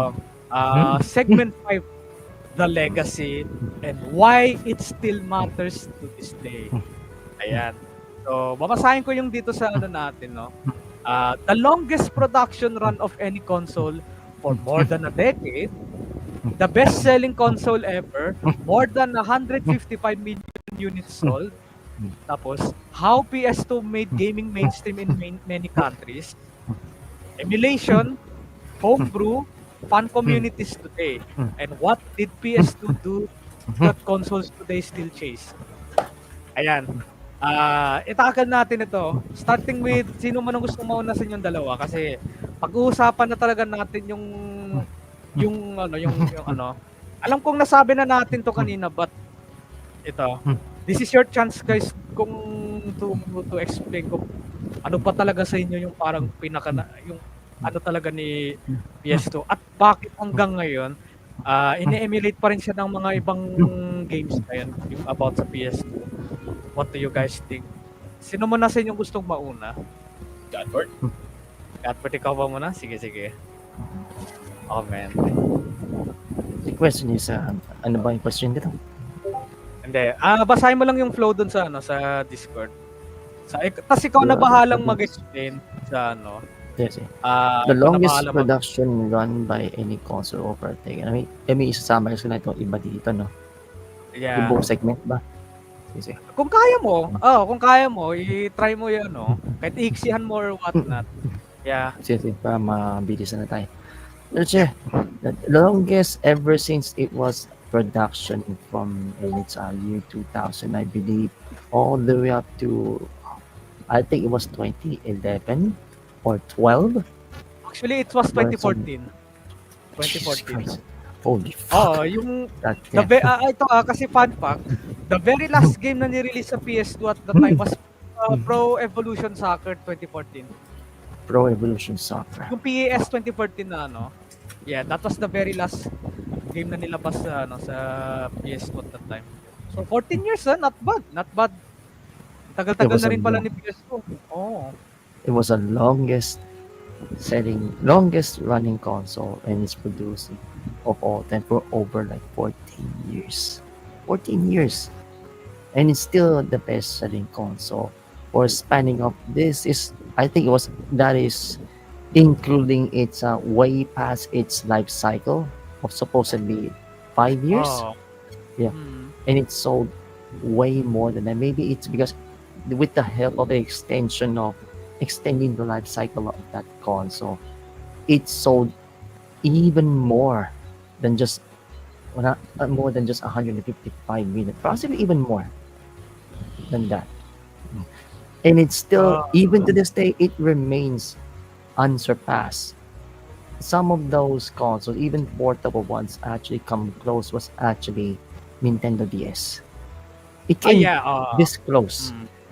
in surpassing PS2, but that wasn't even enough. Yep. But it did actually rival it though, which is kind of surprising. And how did the PS2 made gaming go mainstream in so many countries? It's more than just a console. It was that console alone is a cultural revolution for all Yeah. video games. It actually revolutionized the entire gaming as we know it. I think it was actually, I don't know if you can actually consider the golden age, or is it the silver age era of the video game consoles. To me, it was actually that console alone revolutionized gaming to what it is even today. That even the likes of the homebrew, so many fans, so many games even to this day have emulated the success of that console. That Wala, hindi even pa rin nila nagamaan. homebrews and fan communities, fan translations, fan hackings, and even fan moddings of those games. There were so many have been made even to this day. That still so many consoles of every gaming industry today, even to this day, are still trying to chase the success of what made PS2 such a phenomenal console. Even it really was, but somehow couldn't even capture the magic of that console, or what made console such a tremendous success. That still to this day, there are a couple of gaming industries in this day are still try and try and try. And but when they rise up gaming industries of even today, I don't know if some of them actually chase the success of the PS2 even this day. But since, yeah, I don't want to talk about it, but the rising trends of the gaming live services of the modern gaming of today, they somehow they kind of forget what made the likes of PS2 in such a tremendous successful console in the games even today. They kind of forget that already, which just kind of makes me sad. And I wish, I want gaming industries to go back to the days when they should truly aspire the PS2 and what made the PS2 that made PS2 even much more successful than even the likes of the live service slaps of today. Don't get me started on that one. Nako. Ay, nako. That could not even capture the magic of that console alone. Somehow, Yeah, even the gaming industries, they could not even capture it. They could not even capture it wala na. because of way too much greed. And I don't know in today's trend if they can actually fully understand what we as the gamers and as customers what we really want for our video games. It's just that make good video games, Kaya not nga eh. adding so much so much more like DLCs, more like a miniaturized version of these so-called supposedly we call Oo. expansions, but they split it to so many small chunks of content Oo. that was supposed to be combined into an expansion. But no, they just have to slice it to a miniaturized chunks of the Kaya nga DLC. eh. Yan. And Dadagdag what's ko really ano, dadagdag ko yan mamaya yung sasasabihin mo. Sige, continue Mhm. Gagpod. Ano pa ba yung gusto and mo bang what made oo. so much more to the gaming landscape that even to this day is the microtransactions. Although I thought the microtransactions should only be exclusive only to online games, like the MMOs. Oo nga, You know that, oo. right? The Yep. free-to-play MMOs, it should only be remain exclusive to the MMOs and the online games because they are free to play. But to adding the microtransaction to the fully priced video games and even the single player games, Ay, I oo. could not even fathom that alone made me sick Oo nga. stomach. I agree talaga. I agree. Ay, nako. Ang dami ko rin gustong sabihin eh, pero ano, ayan. Okay na ba, ano, Gagpod? Yeah, I Yan na, think I've sige, sige, summarized sige. most of the stuff that I Yeah, have. Although I can add so much more, but that would take too long, and I don't wanna sige. Huwag ka drag this mag-alala, for much. dadagdagin natin yan. Dadagdagan ko yung sinabi mo mamaya. Sige, Dale, ikaw muna. Ay, And that's nako. not the worst part. You want to know something about the PlayStation 2? It ain't no flash in the pan console. And let me remind you that this console sold about 22 million units on its first year. No other console was able to pull that off. Well, I mean, that was until the Nintendo Switch came along. Still, though, the thing about the sixth generation of gaming, Ah, the PlayStation 2 is special because we wouldn't have another PlayStation 2 ever. Yeah, I'm sorry. No other company would be able to pull off the success that the PlayStation 2 had.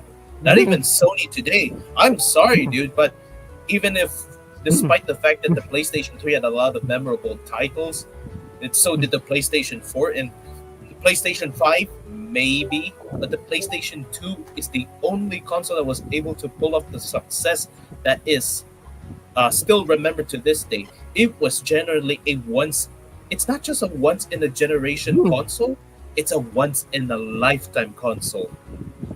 It really yeah. was basically the true definition of a video game console that defined the apex of all of these aspects: passion, Oo. culture, and technology.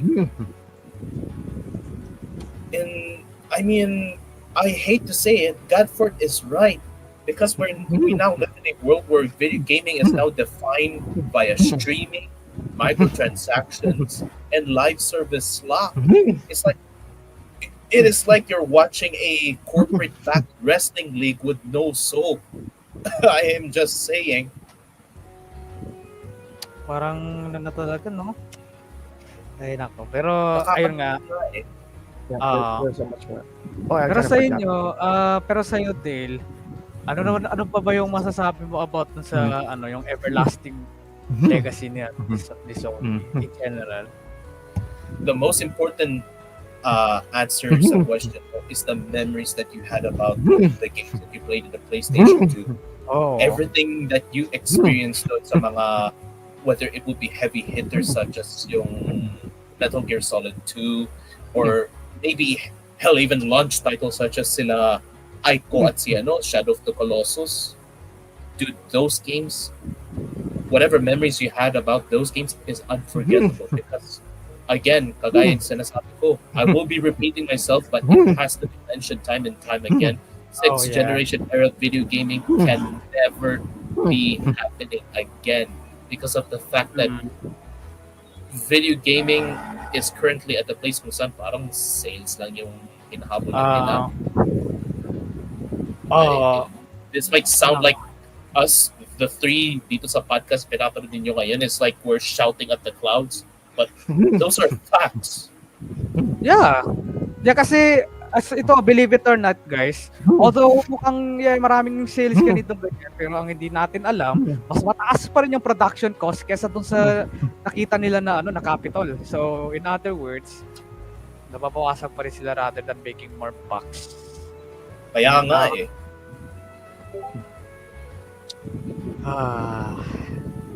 Ayan. So much more I can actually add on this one. I think I thought about something else. I can actually add a few. Ayan, Here we sige. go. Definitely Sige, take it sige. away. Oh yeah. Just recently, Hideo Kojima himself has somehow expressed his disappointment of today's gaming trend. Oh, kita nyo si Like- Kojima pa yan, ha? Again, right siya. I There you really go. do, There's your answer. I'm sorry. I really do agree with Mr. Kojima here. Kojima-san. Boy. Yeah. And you can have as much of a great graphics to the close to the realistic degree, but you're only limited their creativity, and that is the biggest flaw. You can focus on so much more on the graphics, Yeah. but you no longer have creativity because you're only bound by your boss, by your executives telling you to rush the deadline. And do you have any time to think creatively about other things, other features? You don't, because Oh. you're under crunch time as Yeah. gaming developers, which is kind of unfortunate. Oh. And not to mention, if you actually remember, there was a time when we used to own all the games we buy. Yan nga. Yeah. Bahala na You can kung actually- kung bagay, bahala na kung incomplete. Ang importante na tayo pa rin may-ari ng game. Sige, Yeah, continue. we used to, even in some digital form. If it is a digital form that we thought that we actually use to buy and own a genuine digital copy of the game, that alone can give you not just a license. No, they don't give you a license. They would only just give you an installer. And I'm talking about GOG. Once you buy a game, it's yours forever, digitally, Oo nga. which means you yun. can actually Mm. you can actually buy, and they can give you an installer for yours to keep, and you can actually bring it with you anywhere, even your external drive, even if you don't even need to launch a GOG platform, you can still play it. Mm. But unlike Steam or any other digital stores out there, when you buy it, you don't actually bought the game, you lease the game, which means you only lease the license of the game that is in your library, bound to your account, but you don't get to download the actual copy of the game, which means you don't get to download the installers to save into your drive, which means you Kaya nga, cannot carry that. You don't have an installer with you, and there's a reason for that, because if the game that you bought digitally doesn't have a DRM, the game that you bought will give you an installer. If the game doesn't give you an installer, that means that game has DRM. Yeah. Yeah. DRM. Those are the things you can actually know. Ayan.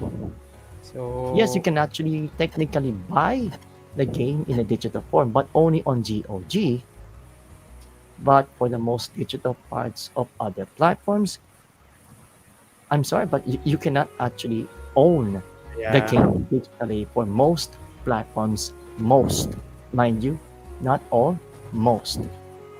Okay, most. So Which ayun. by all means, the cost of the game should only rise at least 80% or 70% instead of the fully 100% fully price of the game.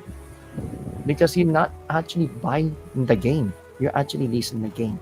So the Ah, price of the game should only worth 70 to 80% of its price compared to the full price, and not pricing in full, which is stupid because companies don't need to earn money somehow. But if you're going to lease the game to the customers, then the price of the game should at least pricing it at least 70% to 80% from its original price, because you don't own the game, diba? That is what stop getting games are for. Hmm. And that's pretty much it. ayan. Like, Sige. Dale, di mo may sasabihin ka pa ba sa kanina? Or wala na? Actually, Yung wala regarding... na. Sige, sige. Sige, tatapusin ko na sa part ng segment na to kasi ano eh. So, sa akin naman, pagdating na siguro sa legacy ni PlayStation at kung bakit chine-chase pa rin. To be honest kasi si ano ang maganda kasi sa PS2 at that time. Um, hindi lang kasi talaga sa graphics sila tumitingin talaga eh. Hindi talaga graphics yung pinaka main focus nila at that time. Oo, nandun na yung graphics kasi nag-evolve na yung technology at that time, but the difference is games at that time still manage to have their own identity kasi it's because of the different art styles na meron at that time yung mga games na lumalabas sa PS2.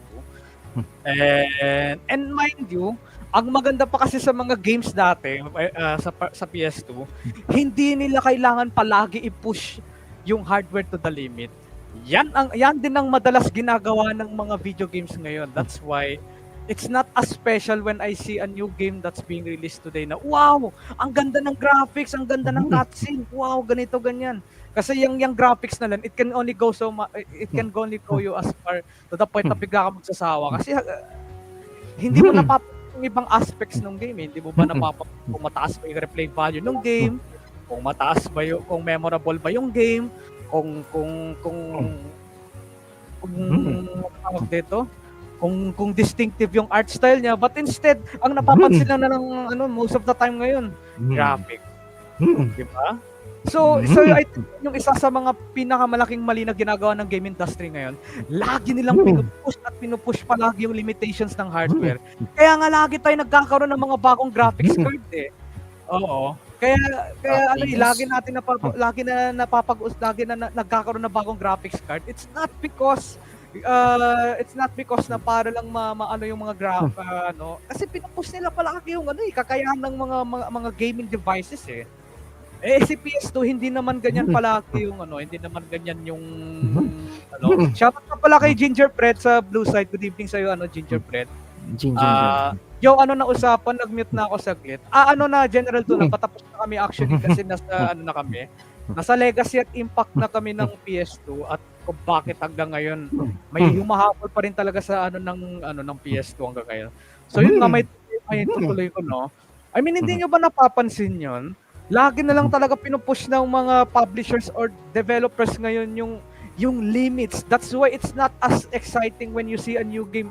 Pag nakikita ka ng magandang game na akala mo maganda to, wow, bagong game biling ko nga to sa biling ko nga to sa Steam. Tapos pagkatapos mo laruin na sandali, magsasawa ka agad kasi nawala agad yung hype.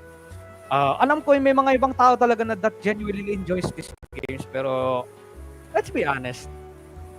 Ang dahilan naman kung bakit lagi nagkakaroon ng mga bagong graphics card is because lagi nila pinupush yung kung ganun kung ganun ang palagi ang gawin mo, nasaan yung part ng creativity doon?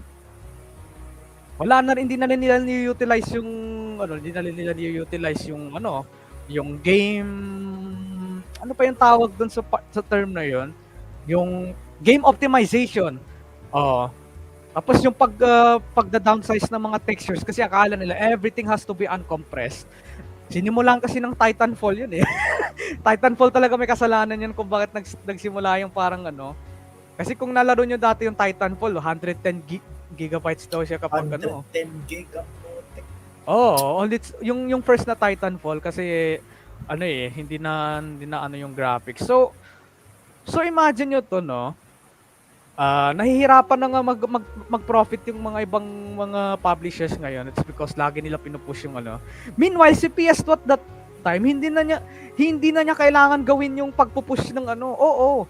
Pero kapag ginagawa naman ni PS2 yung pagpupush ng limit, at least they tried to make it memorable as much as possible. Like yung ginawa nila doon sa Shadow of the Colossus, and mind you, isa sa mga early titles sa PS2 ang Shadow of the Colossus, di ba? Pero hindi naman nila ginagawa all the time yung i-push palagi yung limit ng ng PS2 eh.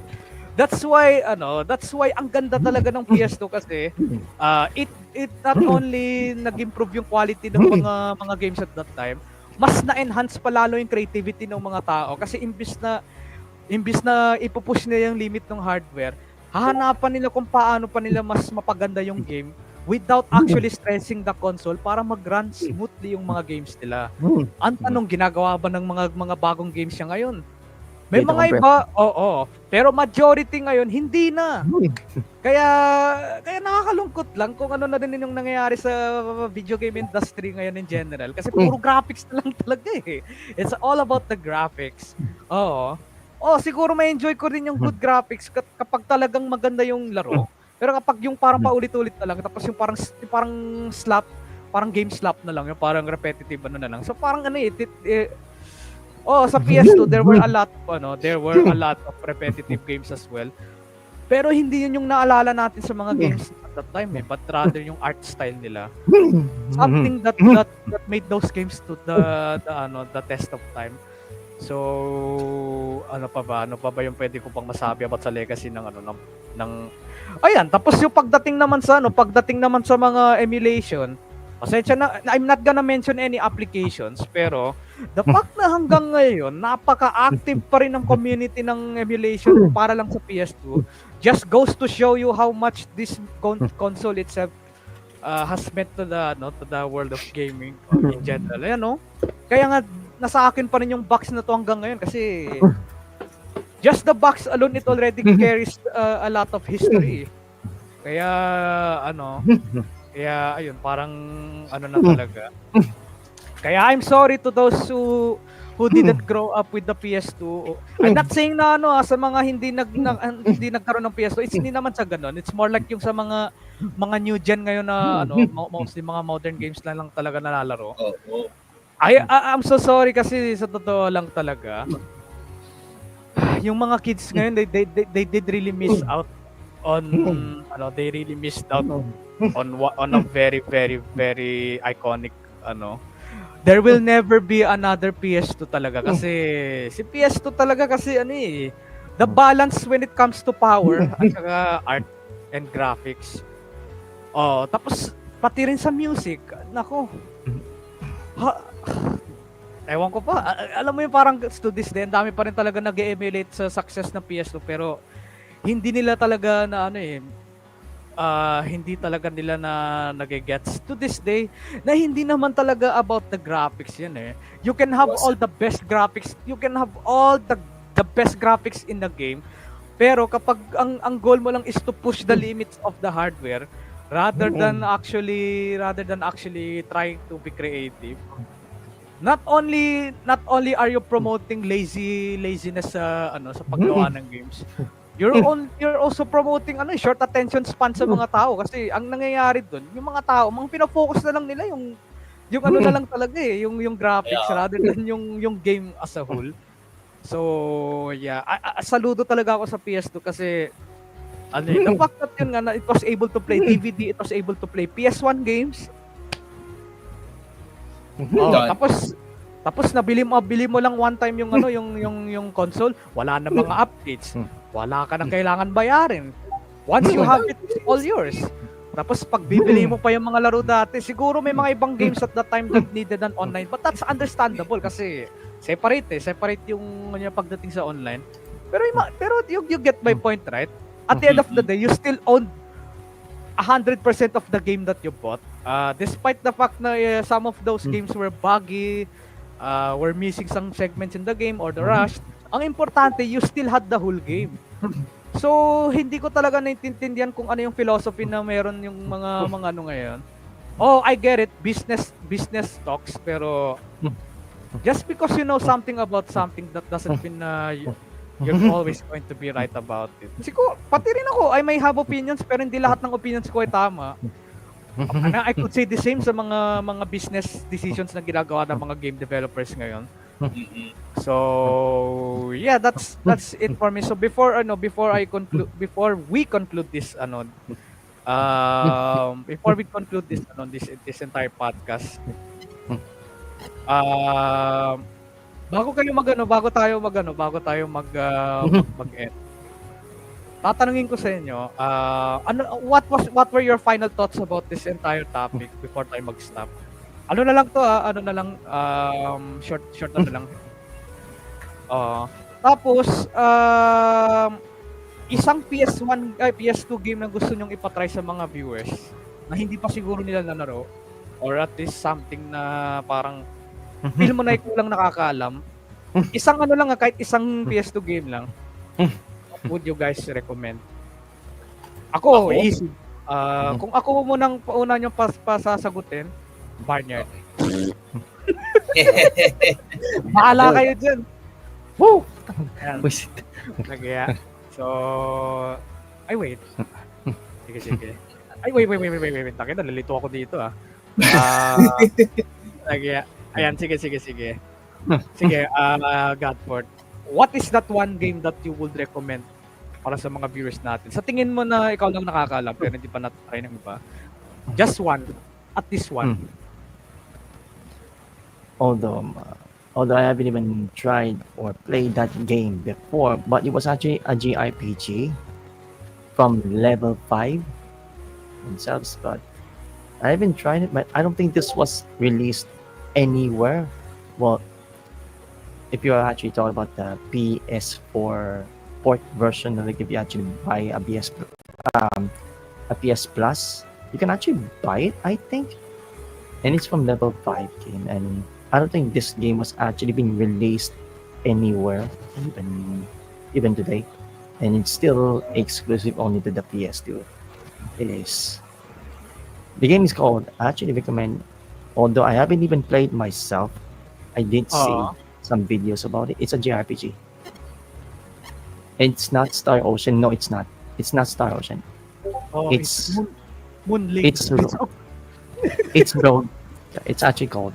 The game is called Rogue Galaxy. Oh, yeah. I've definitely seen that game before. Rogue Galaxy, no? Ayan. So what about you, Dale? Ano naman yung parang i-recommend mo na na game? You think na ikaw lang nakakalam?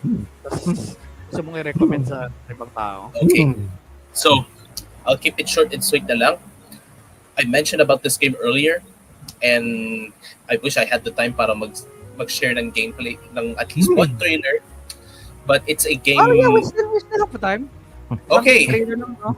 Yeah. So, before I forget, the one game that I think is a must-try para sa mga taong gustong i-experience yung power ng PlayStation 2 is Mark of Creed. And I'm about to show you the trailer here, so... Give me a second. Yeah. Mark of Creed. And it's sequel. Mark of Creed, no? Sige, gusto mo ako na lang ba magpakita, Dale? Yeah, I'll share the Yes, in So, sequel.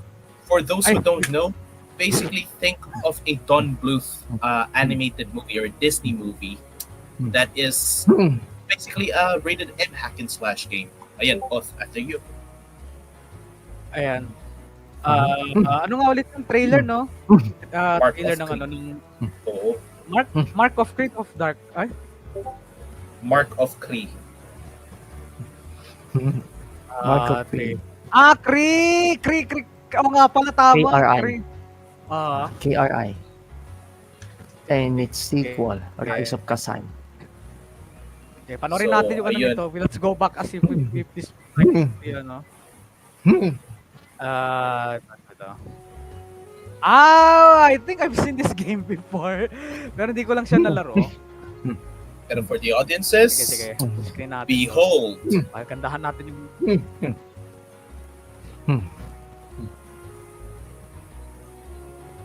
I'm telling you guys, this is a game that when you first think May of sound the ba? PlayStation, yeah, there is. Where's the video? Wait lang Oh, sige, sige, sige.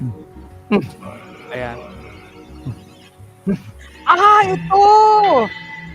It is, Nakita yeah. ko to, nakita ko to sa YouTube noon. Jesus Christ. Katulad yung din nakita. Check this art style out. Oh Sobrang my don't God, look you see na what don't I'm talking look about pa. yung art style? Yep. Yes. It looks like it's from a Disney movie, di ba? Ano malaro pa ng But mga wait ganito till you ngayon? see the gameplay. Look at that. Oh. He has a big sword. And he looks like one of those buff AF, Disney princess. But look at this. The gameplay's a lot more brutal than Kaya nga people eh. imagine. Yeah, you see that? Yeah, I love this game. Ayan ang brutal oh. And Grabe. and how gruesome the attack was without being over the top gory. Jeez. And that's the game that you guys have to try out, Mark of Cree. One of my personal favorite games of all time. Dahil kasi sobrang hindi siya parang natutuno clash. It actually comes rather complementary, for lack of a better word. Parang sobrang childish ng art style pero sobrang brutal ng gameplay. Ayan na nga yung yan na nga yung sinasabi ko na charm about dun sa ano kanina eh. Yan na nga yung sinasabi kong charm sa ano ng PS2 sa impact ng PS2 is the fact na you can have that kind of art style and still be legitimate kasi like I said kanina, hindi lang kasi about the 3D aspect ng games yung pinano ng mga developers at that time. It was the art direction that really may impacted the games at the time. Kasi tingnan mo si GTA, di ba, may sarili siyang itsura ng si Shadow Hearts, may sarili ding art style. Final Fantasy 10, 11, 12, may sariling art style din. Ano pa ba? God of War, may sariling art style din. Tapos the Mark of Cree kanina na pinakita namin, sariling art style din. Okami, Katamari Damacy, Guitar Hero, Bully. You know what I'm talking about, di ba? 3D, pero magkaiba sila ng itsura. Hindi pa pare-parehas na kung ano yung nag-uuso na yun yung ginagaya lahat ng mga laro. Napapansin niyo ba yun? Parang Fortnite. hindi lang din yun, di ba? At saka, kahit sabihin natin may mga ibang games na parehas yung gameplay. Pero yung art style, yung itsura, ayaw dun sa hindi lahat-lahat magkakaparehas yung Radiata Stories din, Tales of the Abyss. That happens na. Halos mapapansin nyo agad sa distinction ng mga art styles at that time. Mapapansin nyo, ito yung game na to, ito yung game na to, ito yung game na to. Parang ang dali mo mapapansin yung pinagkaiba ng mga games at that time. Ngayon kasi parang alam nyo yun, halos pare-parehas na yung may pare. Parang kung ano na lang yung sumisikat na klaseng laro ngayon, yun na lang eh. Pero, That's the thing. So sa akin talaga yung siguro yung game na ako lang nakakaalam. If we're talking cult classics. Siguro siguro kahit hindi kayo masyado naglalaro ng platformers or siguro naglaro kayo ng Crash Bandicoot pero hindi nyo pa nakita yung at alam kong bagay yung Crash Twin Sanity pero you guys have to try it kasi sobrang unique nung game nun. Ang unique nung Crash Twin Sanity sa akin. It's a shame na it's a shame na hindi fully natapos yung game kasi it had a lot of great contents that could have been in the game. Pero minadali eh. Minadali yung development ng Crash Twin Sanity. Honorable mention of course Barnyard. Yes. Barnyard ang ko doon. Barnyard ang aking talaga. I'm not kidding. Huwag kasi kayo matakot dun sa kalabaw na yun. Porket may suso lang yung kalabaw na lalaki, natatakot na kagad kayo. Jesus Christ. Ayan Jesus Christ, God, for stop being so, Di joke lang. Well, anyways, I think tama-tama dito na rin tayo magtatapos. Total, I think we better match, Yes. we better match, we better match. I think we already discussed anything that there is discussed about the so ayun nga before we end the stream tatanungin ko muna kayo, so where can we find you guys? God, ikaw muna. Mm. Yeah, as you haven't even known so much, you haven't heard or known, my Facebook got permanently disabled along with my page, Yeah. so you won't be able to find me there anymore. Unfortunately, unless if Meta changed its own policy, or at least um, I was hoping to get rid of the facial selfie recognition just to verify your account, which is very, very dystopian, and I don't like that.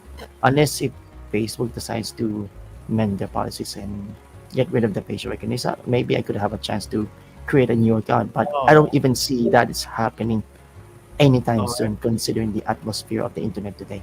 You can only find me on Twitter or X, as highlighted right here, and also you can find me on my Twitch, which is there. You get for PH.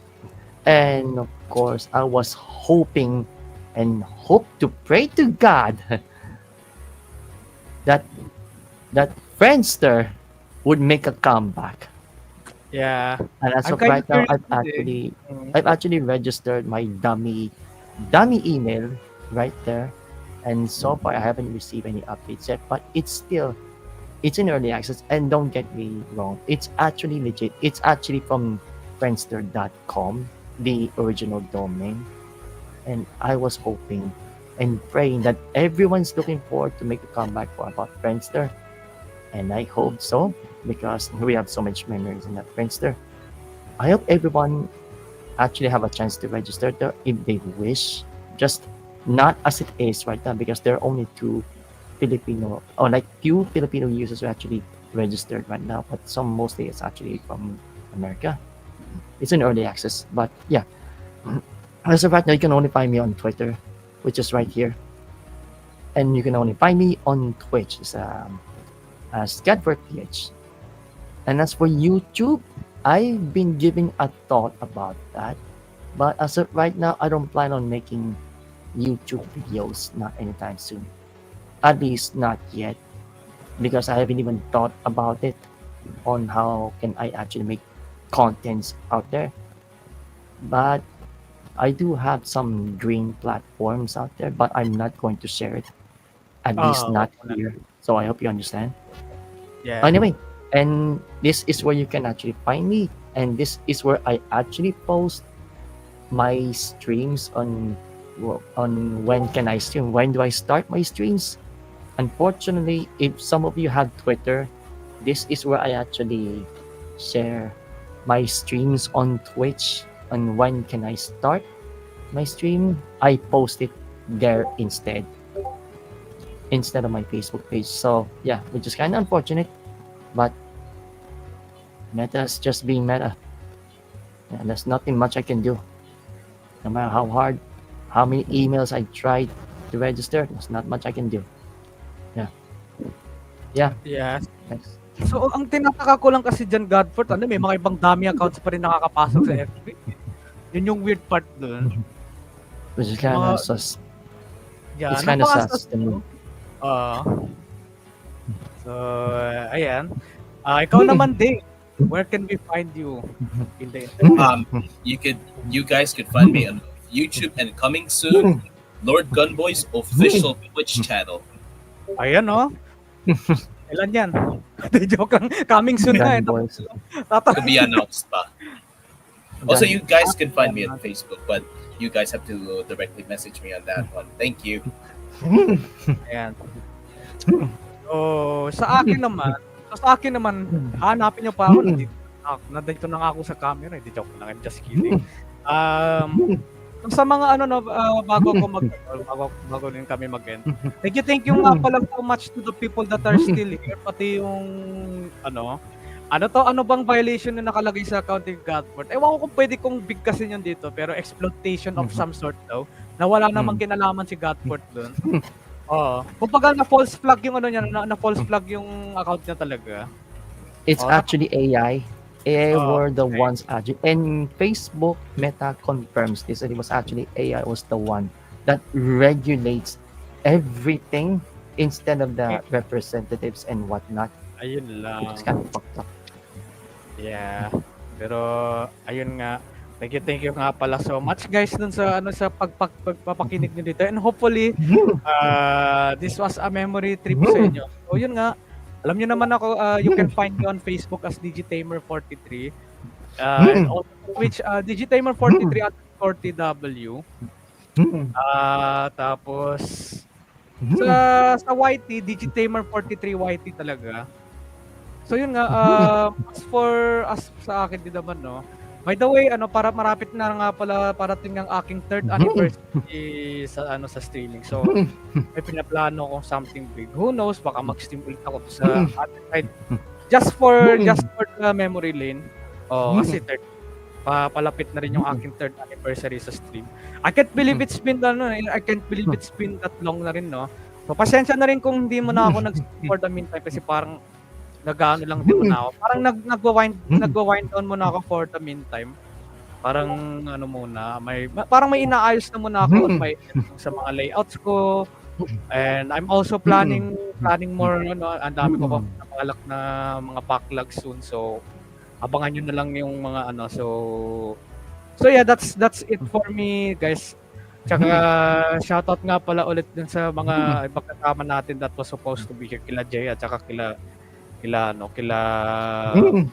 Pao. Unfortunately, yun nga. Sabatong na ba yan? Why not? Joke lang. Anong Sabaton? Ano yung magiging 24 hours? Tapos hindi naman ako matutulog niyan.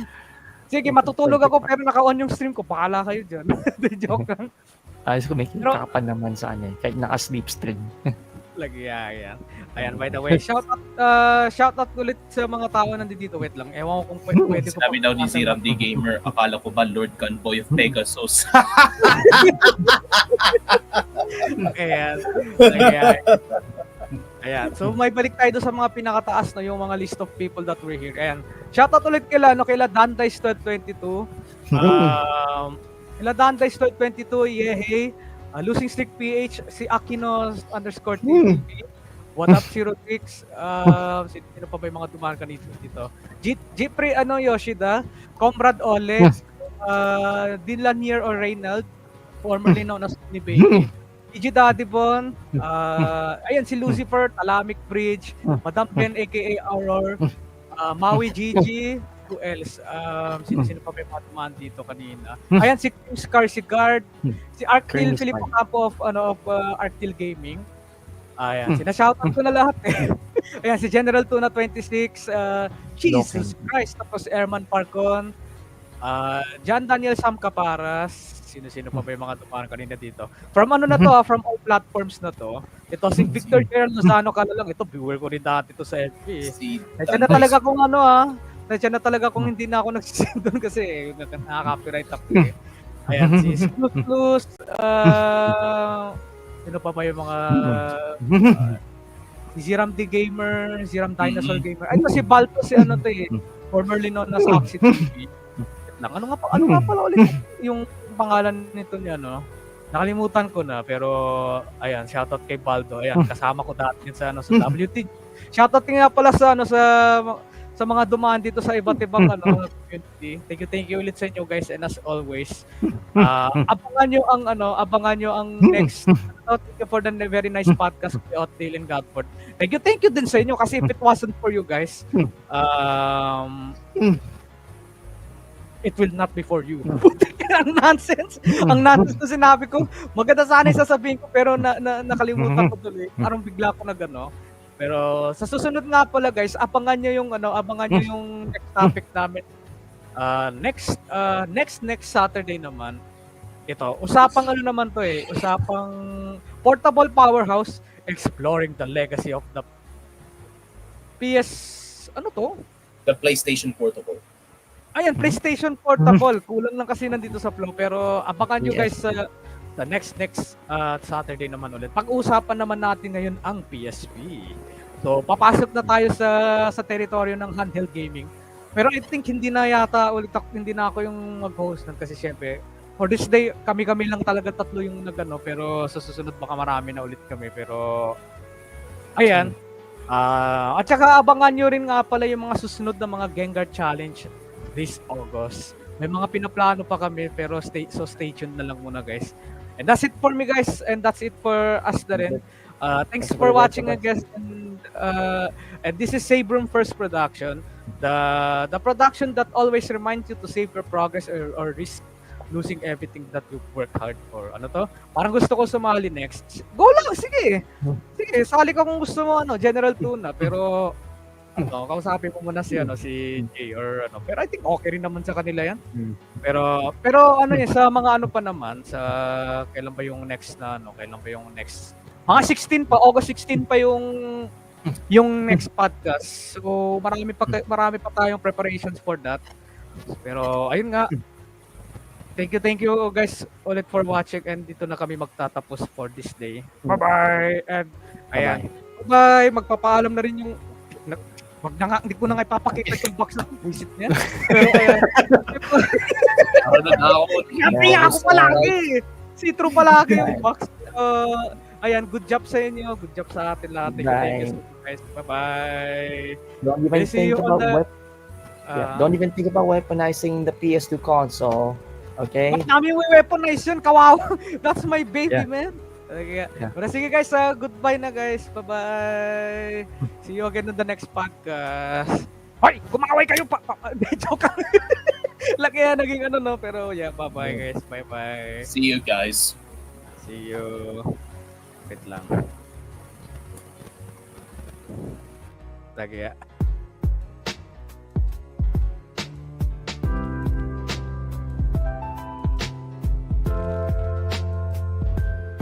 Thank you for making it to the end of the podcast. We hope you enjoyed. Please join our Facebook page for announcements of our upcoming podcasts, streams on Twitch, events, and daily gaming content. We are the Save Room First Productions Podcast, or SR1P, the podcast that reminds you to save your game before you lose all of your progress. Until next time, take care, everyone.